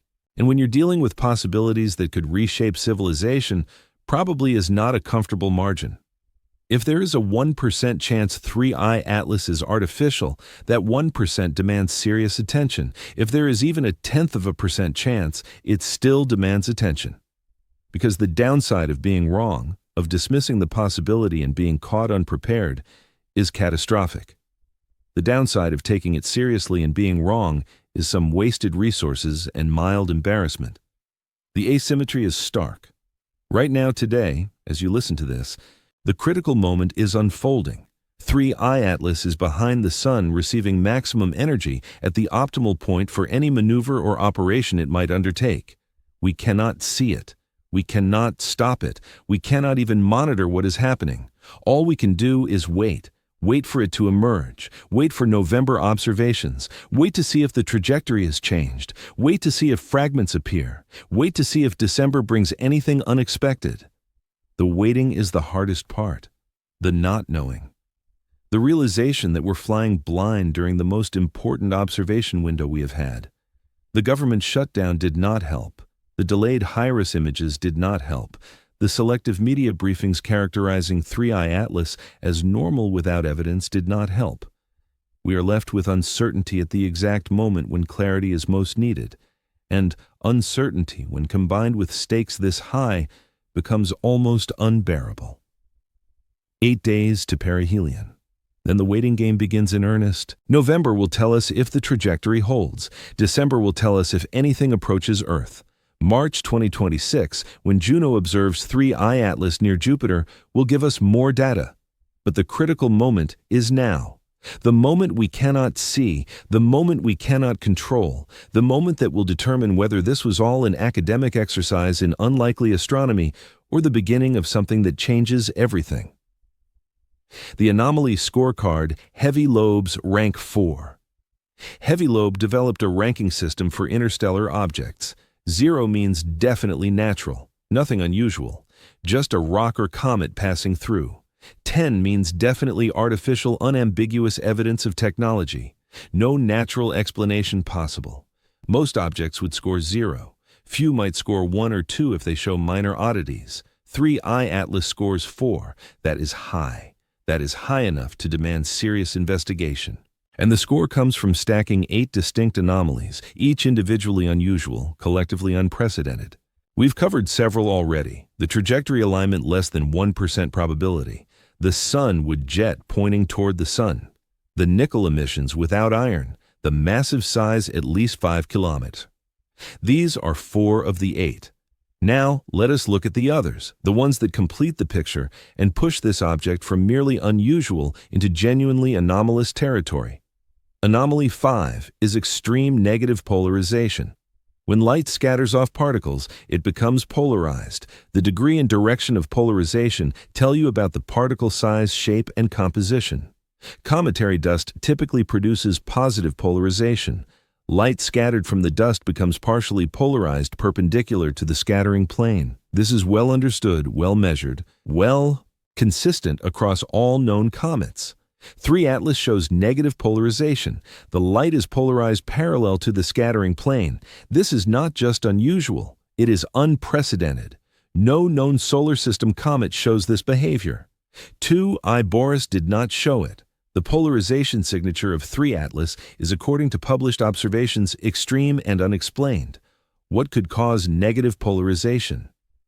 Very specific particle properties. Either the particles are extremely small, much smaller than the wavelength of light, or they have unusual compositions, or the scattering geometry is different from what we expect. None of these explanations work well. If the particles were extremely small, they would not scatter much light. The coma would be dimmer. If the composition were unusual, it would have to be unusual in ways we've never seen in any dust sample from any solar system body. If the geometry were different, it would require a non-standard dust distribution that somehow produces this effect consistently across multiple observations. The polarization measurements come from professional observatories using standard techniques. This is not ambiguous data. The signal is clear. 3 Atlas exhibits negative polarization where positive is expected.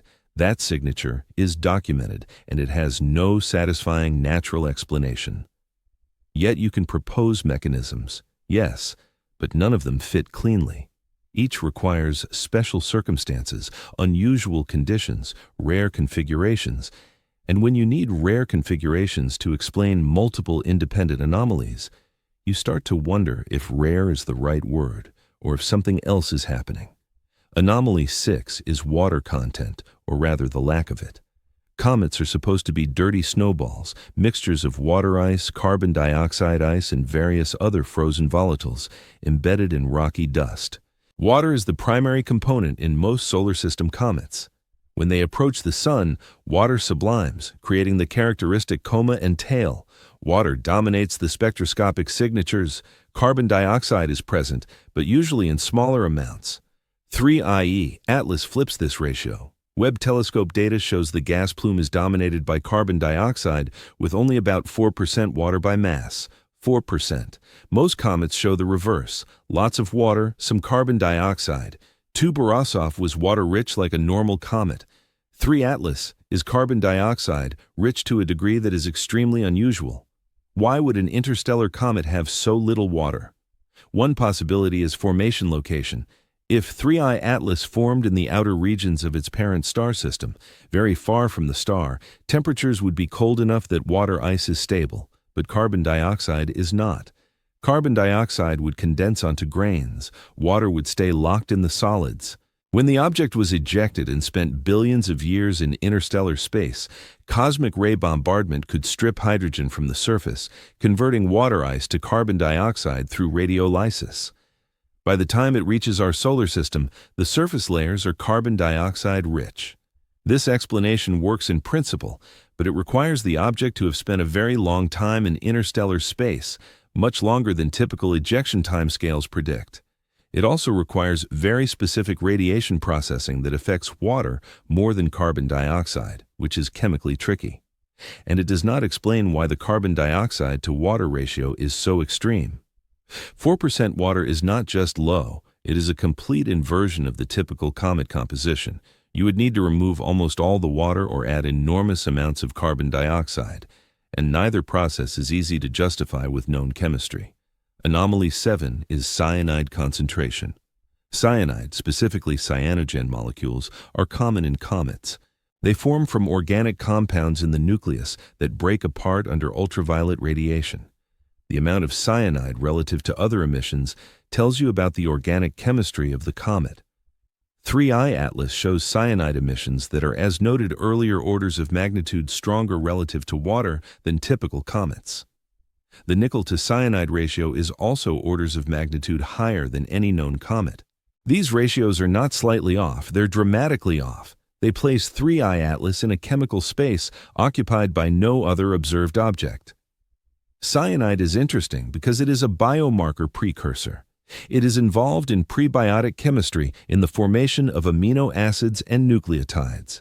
High cyanide concentrations suggest organic-rich material, but organic-rich material typically comes with high water content because the chemistry that produces organics also produces water. 3 Atlas has lots of organics indicated by the cyanide, but almost no water. That is backwards. It is like finding a forest with no rain, a desert full of life. The combination does not fit the known pathways for planetary chemistry. Anomaly 8 is rotation period and its relationship to golden ratio mathematics. This is where we veer into territory that most scientists will dismiss immediately. Sarita's calculations about the rotation period matching Methuselah's age, about the golden ratio squared appearing in orbital relationships, about Fibonacci sequences encoded in the object's properties. These are the kind of numerological connections that make mainstream astronomers roll their eyes, and maybe rightly so. Humans are pattern seekers. We find meaning in noise. We see faces in clouds and hear messages in static. The brain is wired to detect patterns even when no patterns exist. But here's the thing. The rotation period is measured 16 hours plus or minus 01 hours. That is not made up. That is observational data. Converting to minutes gives 969.6. The similarity to 969, the biblical age of Methuselah, is coincidental unless you believe in divine encoding. But the mathematical relationship Sarita derives, the golden ratio squared, the Fibonacci connections to planetary orbits, those are mathematical facts.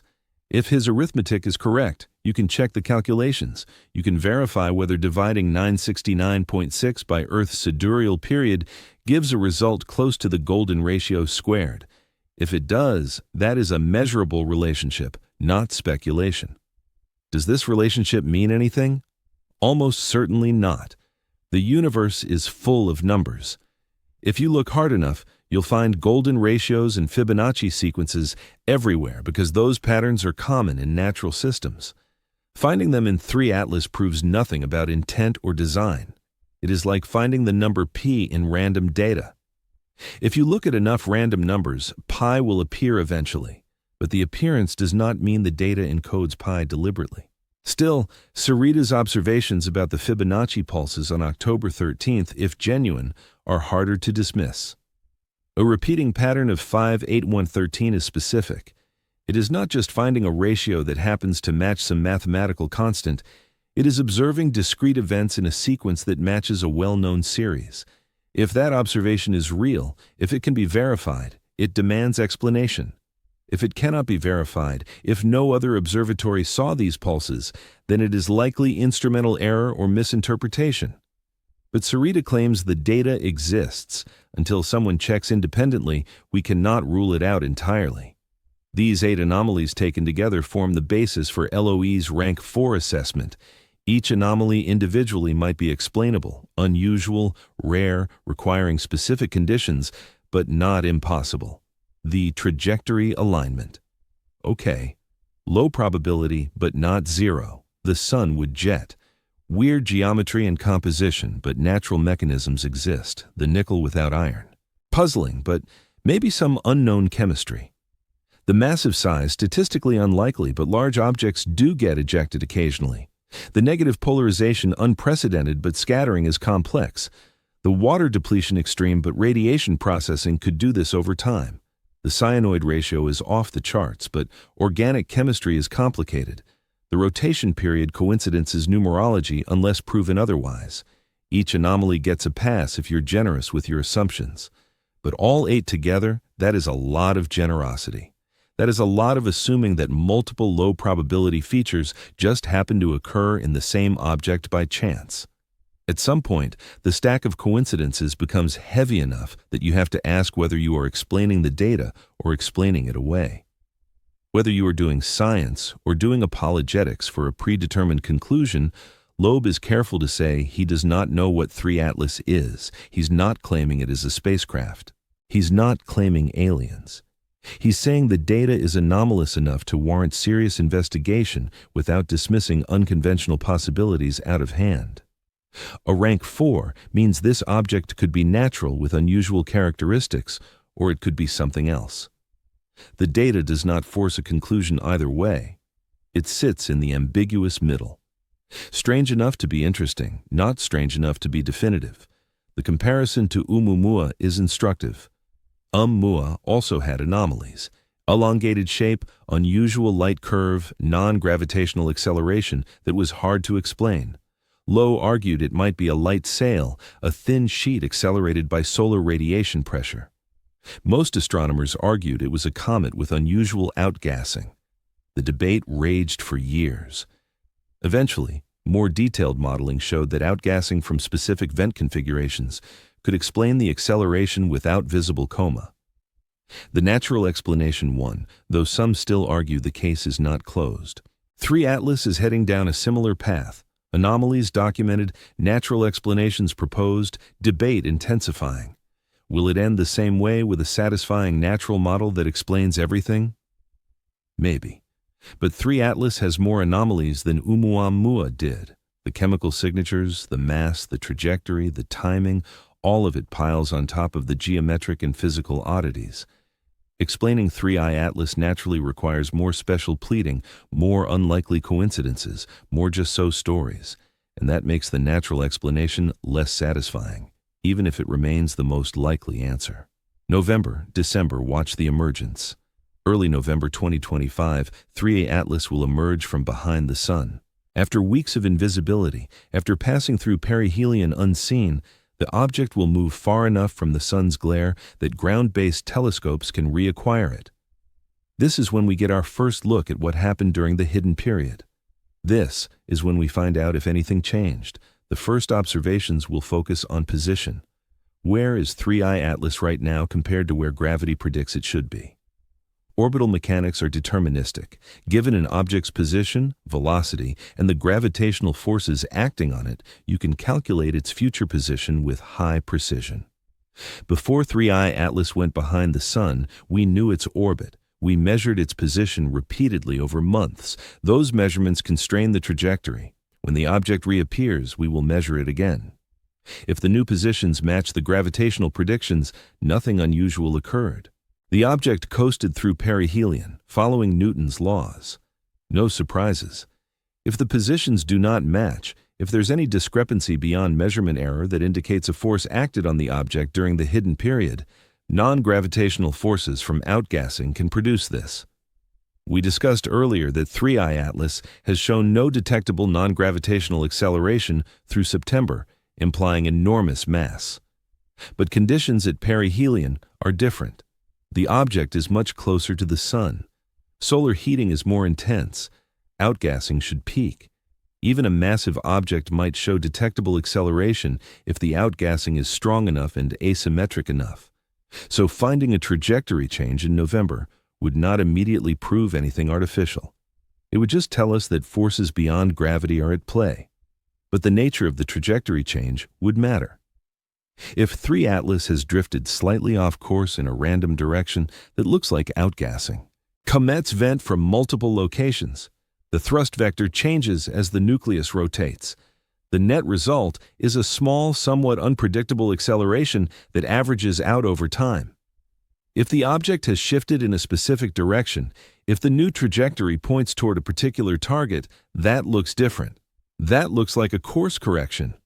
Distinguishing these scenarios requires careful analysis of the velocity change vector. Is it consistent with random outgassing, or does it show evidence of deliberate targeting? This analysis will take time, weeks, possibly months. You need multiple position measurements to determine velocity accurately. You need to model the expected outgassing forces based on the surface temperature distribution and rotation state. You need to compare the observed acceleration to the model predictions. Only then can you say whether what you're seeing is natural or anomalous. By the time the analysis is complete, we will be well into December, approaching the timeline that both Sarita and Lowe have pointed to as potentially significant. November 4th, 2025, ESA's JUICE spacecraft will pass within 64 million km of 3 Atlas. JUICE, the Jupiter Icy Moons Explorer, is en route to Jupiter, where it will study Europa, Ganymede, and Callisto. But its trajectory happens to bring it relatively close to 3i Atlas in early November, just days after perihelion. The spacecraft carries a suite of instruments, including cameras, spectrometers, and magnetometers. It will observe 3i Atlas from a distance, capturing data that complements ground-based observations. JUICE will see 3i Atlas from a different angle than Earth-based telescopes. It will be positioned elsewhere in the solar system, providing a second viewpoint for triangulation. If 3i Atlas is fragmented, if multiple objects now exist where there was one, JUICE might be able to resolve them as separate sources. If the object shows unusual activity, jets, flares, anything beyond normal cometary behavior, JUICE's instruments should detect it. The data will take time to downlink and process, but by mid-November, we should have a preliminary report from the JUICE team describing what they saw. This is important because JUICE is an active mission with full operational support. Unlike NASA during the shutdown, ESA has been forthcoming with data releases.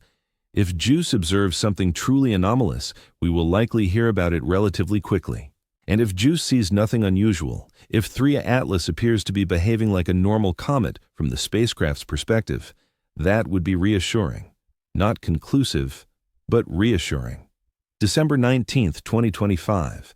3i Atlas reaches its closest approach to Earth, 269 million kilometers, about 1.8 astronomical units. This is not particularly close. The object will be farther from Earth than Mars is at its nearest, but it is close enough for detailed observation.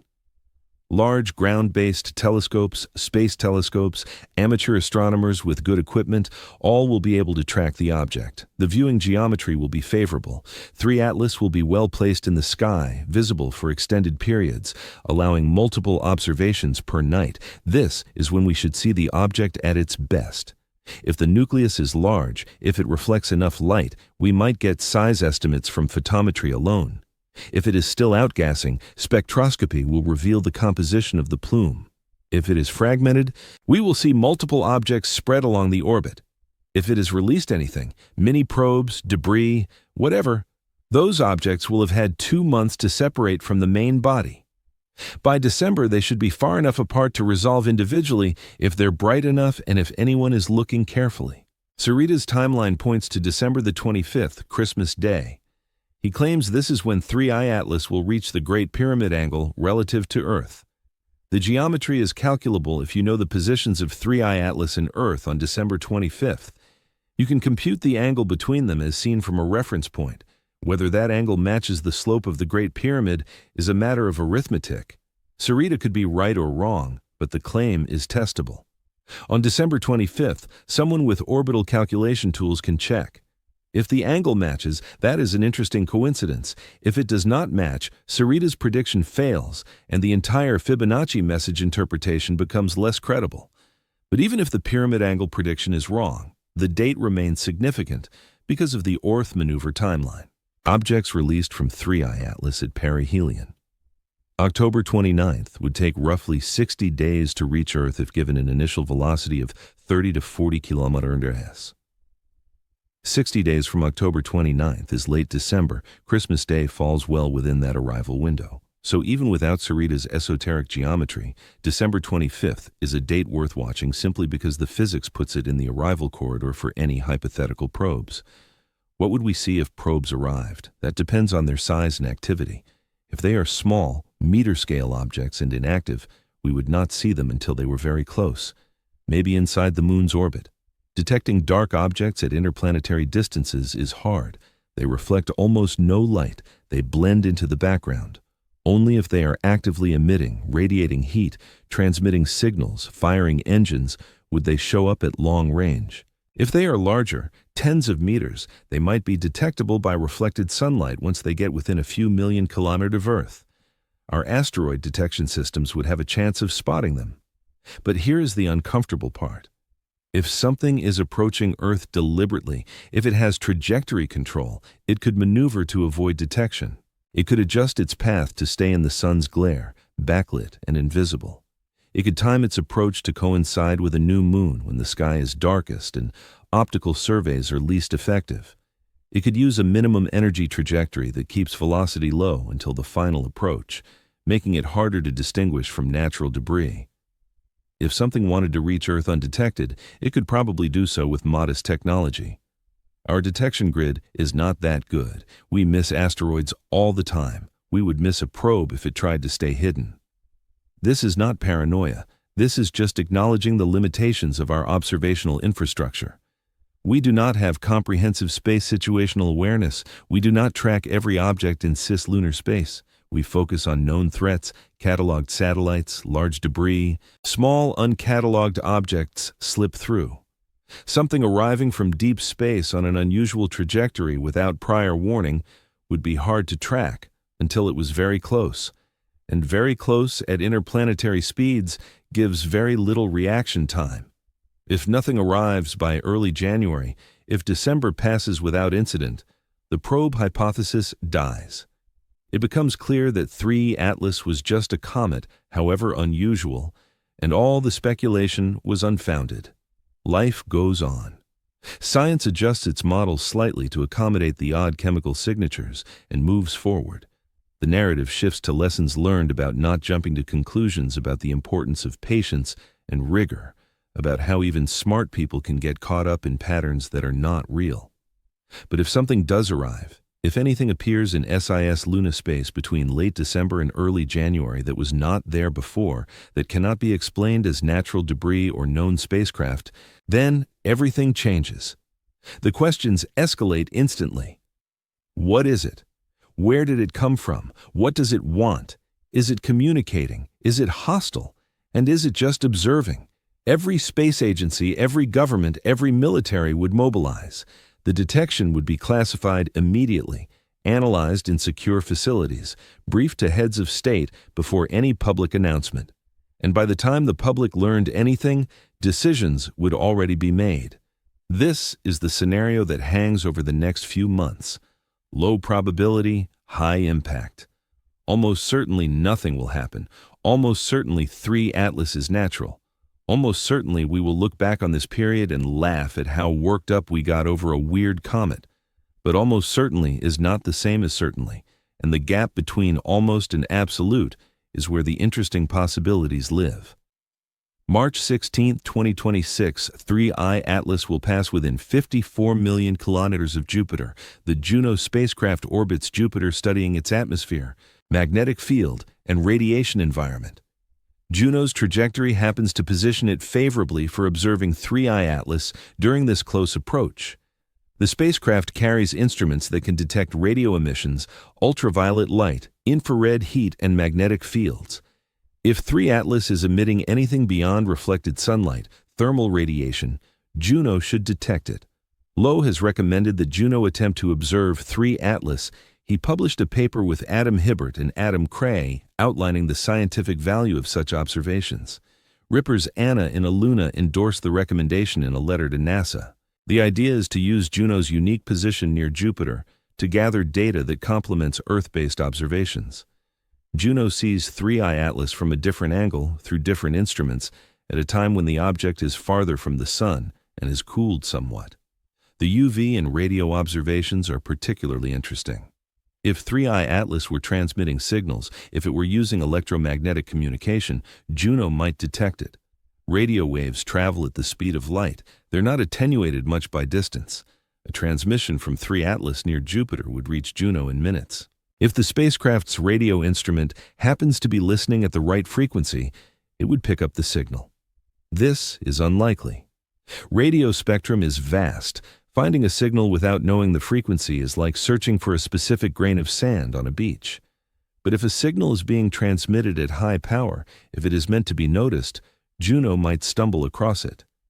The infrared observations would show the temperature distribution on 3I Atlas. If the object is a comet, the sunward side should be warmer, the night side cooler, with a gradient determined by rotation and thermal inertia. If the object has internal heat sources, power systems, active machinery, the thermal signature might look different. Hotspots in unexpected locations, stable temperature anomalies that do not correlate with solar illumination. These signatures would be subtle but detectable if you know what to look for. So the observation timeline stretches from November 2025 through March 2026. 5 months of watching, 5 months of data collection, 5 months to determine if 3I Atlas is what it appears to be or something else entirely. And through all of it, the nagging awareness that we are operating on incomplete information. We still do not have the high-rise images. We still do not know the true size. We still do not have definitive explanations for the chemical anomalies. We are watching something we do not fully understand, trying to predict what it will do next, hoping we recognize the signs if something unusual happens. The emergence in November will tell us if the trajectory changed. December will tell us if anything approaches Earth. March will give us Juno data. By next spring, we should have enough information to close the book on 3 Atlas to say definitively whether this was a fascinating but natural comet or the beginning of something much larger. Until then, we watch. We wait. We hope that watching is enough, the human response. Are we ready? In August 2025, Avi Loeb addressed the United Nations, not in person, not standing at a podium before the General Assembly, but in writing through formal communications with scientific advisory bodies that feed into policy discussions. The message was measured, careful, not alarmist, but not dismissive either. 3 Atlas exhibits anomalies that warrant attention. We should coordinate international observations. We should prepare for the possibility, however remote, that this object represents something unprecedented. We should not panic, but we should not ignore it either. The response from the UN was polite. Thank you for bringing this to our attention. We will monitor the situation. Standard bureaucratic language that commits to nothing while acknowledging receipt of information. No emergency sessions, no special committees formed, no global coordination initiative launched, just acknowledgement and filing away. Business as usual. Lowe also briefed members of Congress. Reporter Anapolina Luna has been vocal about 3 Atlas, asking questions publicly, requesting information from NASA, endorsing observation proposals. Other members have expressed interest privately but remain quiet publicly, perhaps wary of being associated with speculation about alien visitors. The political calculation is obvious. If 3I Atlas turns out to be a comet, Anyone who raised alarms looks foolish. Better to wait for definitive evidence before making public statements that could be used against you later. This caution is understandable, but frustrating. Preparing for a low probability, high impact event requires acting before you have definitive evidence. If you wait for certainty, you wait too long. By the time you know for sure that something unusual is happening, your window to respond is closed. This is the core tension in risk management. You cannot prepare for everything. Resources are limited. Attention is limited. You have to choose which risk to take seriously. And choosing requires making judgments under uncertainty. Lowe argues that the risks associated with ignoring 3I Atlas outweigh the costs of taking it seriously. If we monitor closely, coordinate observations, develop response plans, and nothing happens, we waste some telescope time and planning effort, not ideal but manageable. If we ignore it, if we assume it is natural, and then discover in December or January that something is approaching Earth, we have no time to respond. We are caught flat-footed. The asymmetry favors caution, favors preparation, favors treating this as a potential black swan event until proven otherwise. But institutions do not think in terms of black swans. They think in terms of base rates and precedent. How many times have we thought something unusual was happening and it turned out to be mundane? Hundreds of times, thousands, every UFO sighting that turned out to be a weather balloon, every anomalous signal that turned out to be instrumental noise, every weird astronomical phenomenon that turned out to have a conventional explanation. The track record of unusual equals alien is abysmal. So when someone says this time might be different, the institutional response is skepticism. Show us proof. Show us something definitive. Until then, we assume natural.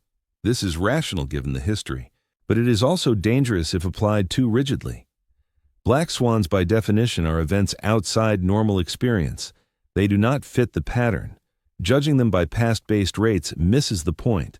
The fact that all previous anomalies were natural does not guarantee that the next one will be. Each event should be evaluated on its own merits, not prejudged based on aggregate statistics. 3 Atlas evaluated on its own merits exhibits 8 documented anomalies. Each has proposed natural explanations. None of those explanations are fully satisfying.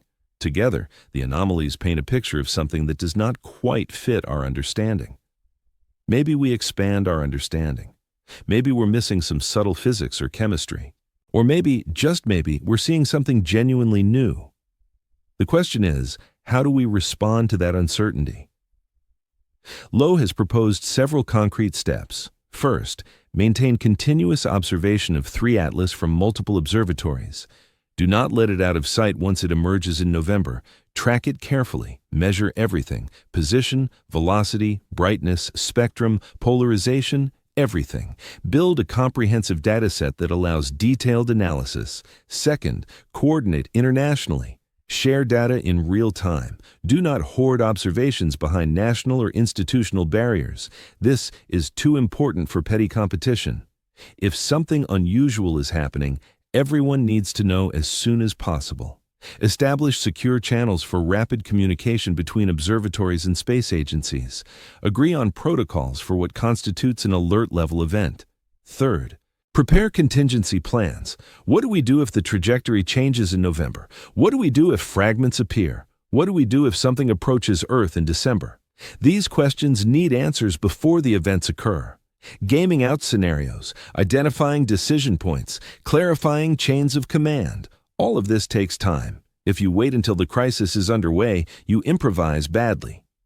Fourth, fund observation infrastructure. We need better sky surveys, better tracking of objects in sizes lunar space, better sensors that can detect small objects at interplanetary distances. The Rubin Observatory is coming online, which will help. But we also need Northern Hemisphere coverage. Lobus suggested funding a northern equivalent to Rubin, a large survey telescope that can scan the northern sky nightly looking for moving objects. The cost would be comparable to a single military aircraft. The benefit in terms of asteroid detection and space situational awareness would be enormous. Fifth, and this is the controversial one, take the artificial hypothesis seriously. Do not dismiss it out of hand. Investigate it rigorously. Model what an artificial object would look like, how it would behave, what signatures it would produce. Then compare those predictions to the observations. If the artificial model fits the data better than the natural model, that is important information. If the natural model fits better, that is also important. But you cannot make the comparison if you refuse to build the artificial model in the first place. This last point is where Lowe faces the most pushback. Scientists accuse him of sensationalism, of chasing headlines, of damaging the credibility of astronomy by lending legitimacy to fringe speculation. Lowe counters that refusing to consider unconventional hypotheses is not science. It is dogma. Science is supposed to be open-minded, willing to follow evidence even into uncomfortable territory. The stigma around discussing artificial origins for anomalous objects is a cultural problem, not a scientific one. The cultural problem runs deep. For decades, any discussion of extraterrestrial intelligence in the context of observed phenomena has been career poison. Scientists who take UFOs seriously or who suggest that ambiguous data might indicate technology get ostracized. Funding dries up. Colleagues distance themselves. Tenure becomes harder to achieve. The incentive structure pushes researchers toward conventional explanations, even when those explanations require tortured logic. This creates a blind spot. If an actual artificial object entered the solar system, how would we recognize it? What signatures would we look for? We have not thought seriously about these questions because thinking about them carries professional risk.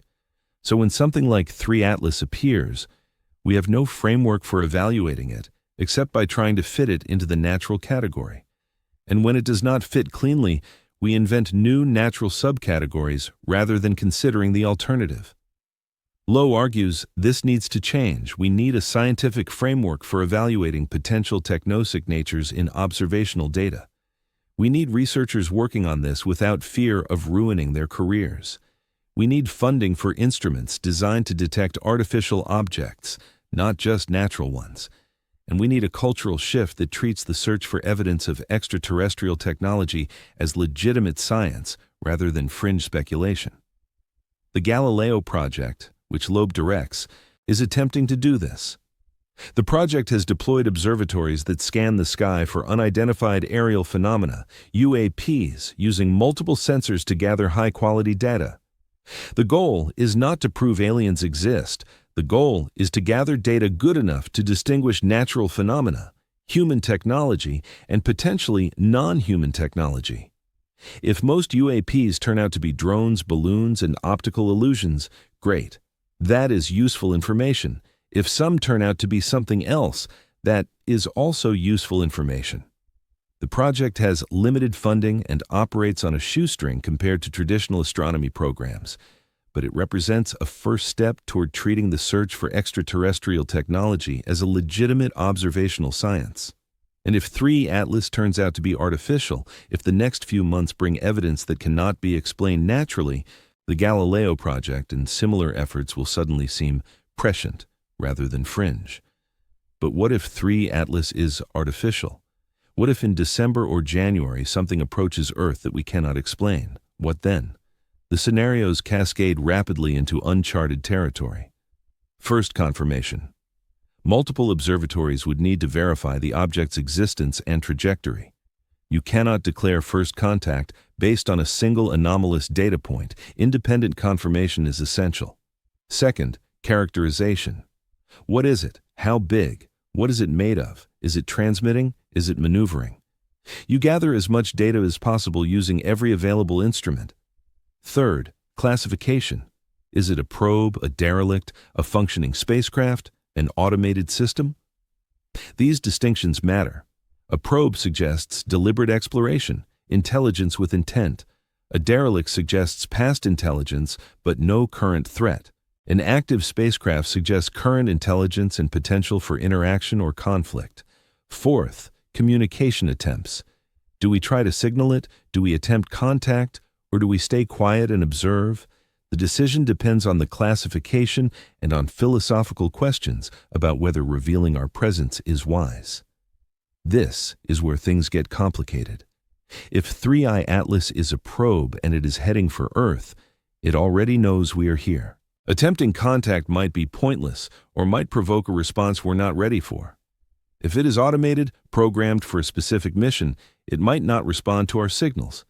If it is controlled by intelligence elsewhere, response time could be years depending on the distance to the controlling entity. All of this assumes the object is willing and able to communicate with us, which is a huge assumption. The other possibility is defense. If something approaches Earth and we determine it as a threat, what do? We have no space defense infrastructure.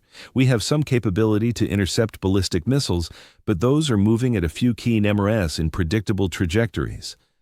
An object from deep space would be moving at tens of kilometers on a trajectory we might not understand until it is too late. Intercepting it would require launching something to match trajectories, which takes time we might not have. Nuclear weapons could be used in theory. Launch a missile, detonate it near the object, try to deflect or destroy it. But nukes in space are problematic. They do not work the same way they do in atmosphere. No shock wave, just radiation and kinetic debris. You would need multiple warheads carefully timed to have any effect on a solid object. And if the object is large, as 3i Atlas appears to be, nukes might not do much. You would fragment it at best, creating multiple smaller threats instead of one large one. The honest answer is, we are not ready. If something artificial is approaching Earth right now, we have no good options. We can observe, we can analyze, we can attempt communication, but we cannot effectively intercept, defend, or control the situation. We are passengers watching events unfold, hoping that whatever is coming is benign or at least indifferent to us. That is an uncomfortable realization. That is a level of helplessness most people do not like to contemplate. Lowe suggested that the discovery of extraterrestrial technology, even if it is just a derelict probe with no intelligent operators, would reset human priorities. We would stop fighting over borders and resources and ideologies if we realized we're not alone, that we are not the pinnacle of intelligence, that we are later rivals to a cosmos already populated by others. The petty conflicts that dominate human history would seem trivial in comparison to the larger context. We would unite out of necessity, if not idealism, to face the implications together. This is optimistic. History suggests humans are good at finding reasons to fight even when external threats loom. But maybe, just maybe, the shock of confirmed contact would be enough to jar us out of our usual patterns. Maybe the realization that we are being visited, studied, evaluated by something with technology beyond ours would inspire cooperation rather than competition. Maybe we would rise to the occasion, or maybe we would fracture different nations, claiming different interpretations, religious groups declaring it divine or demonic, conspiracy theorists blaming governments for hiding the truth, panic in the streets as people realize our assumptions about reality are wrong, markets crashing as investors flee to safety. It could go very badly very quickly. And preventing that, managing the revelation in a way that minimizes chaos, requires preparation that we have not done. So we sit here in October 2025, watching an object hide behind the sun, wondering what happens next, hoping it is nothing, preparing for the possibility that it is something, knowing that either way, the next few months will tell us whether we live in a universe where we are alone or one where we have neighbors. And if we have neighbors, whether those neighbors are friendly, hostile, or utterly indifferent to the small blue planet they're passing on their way to somewhere else.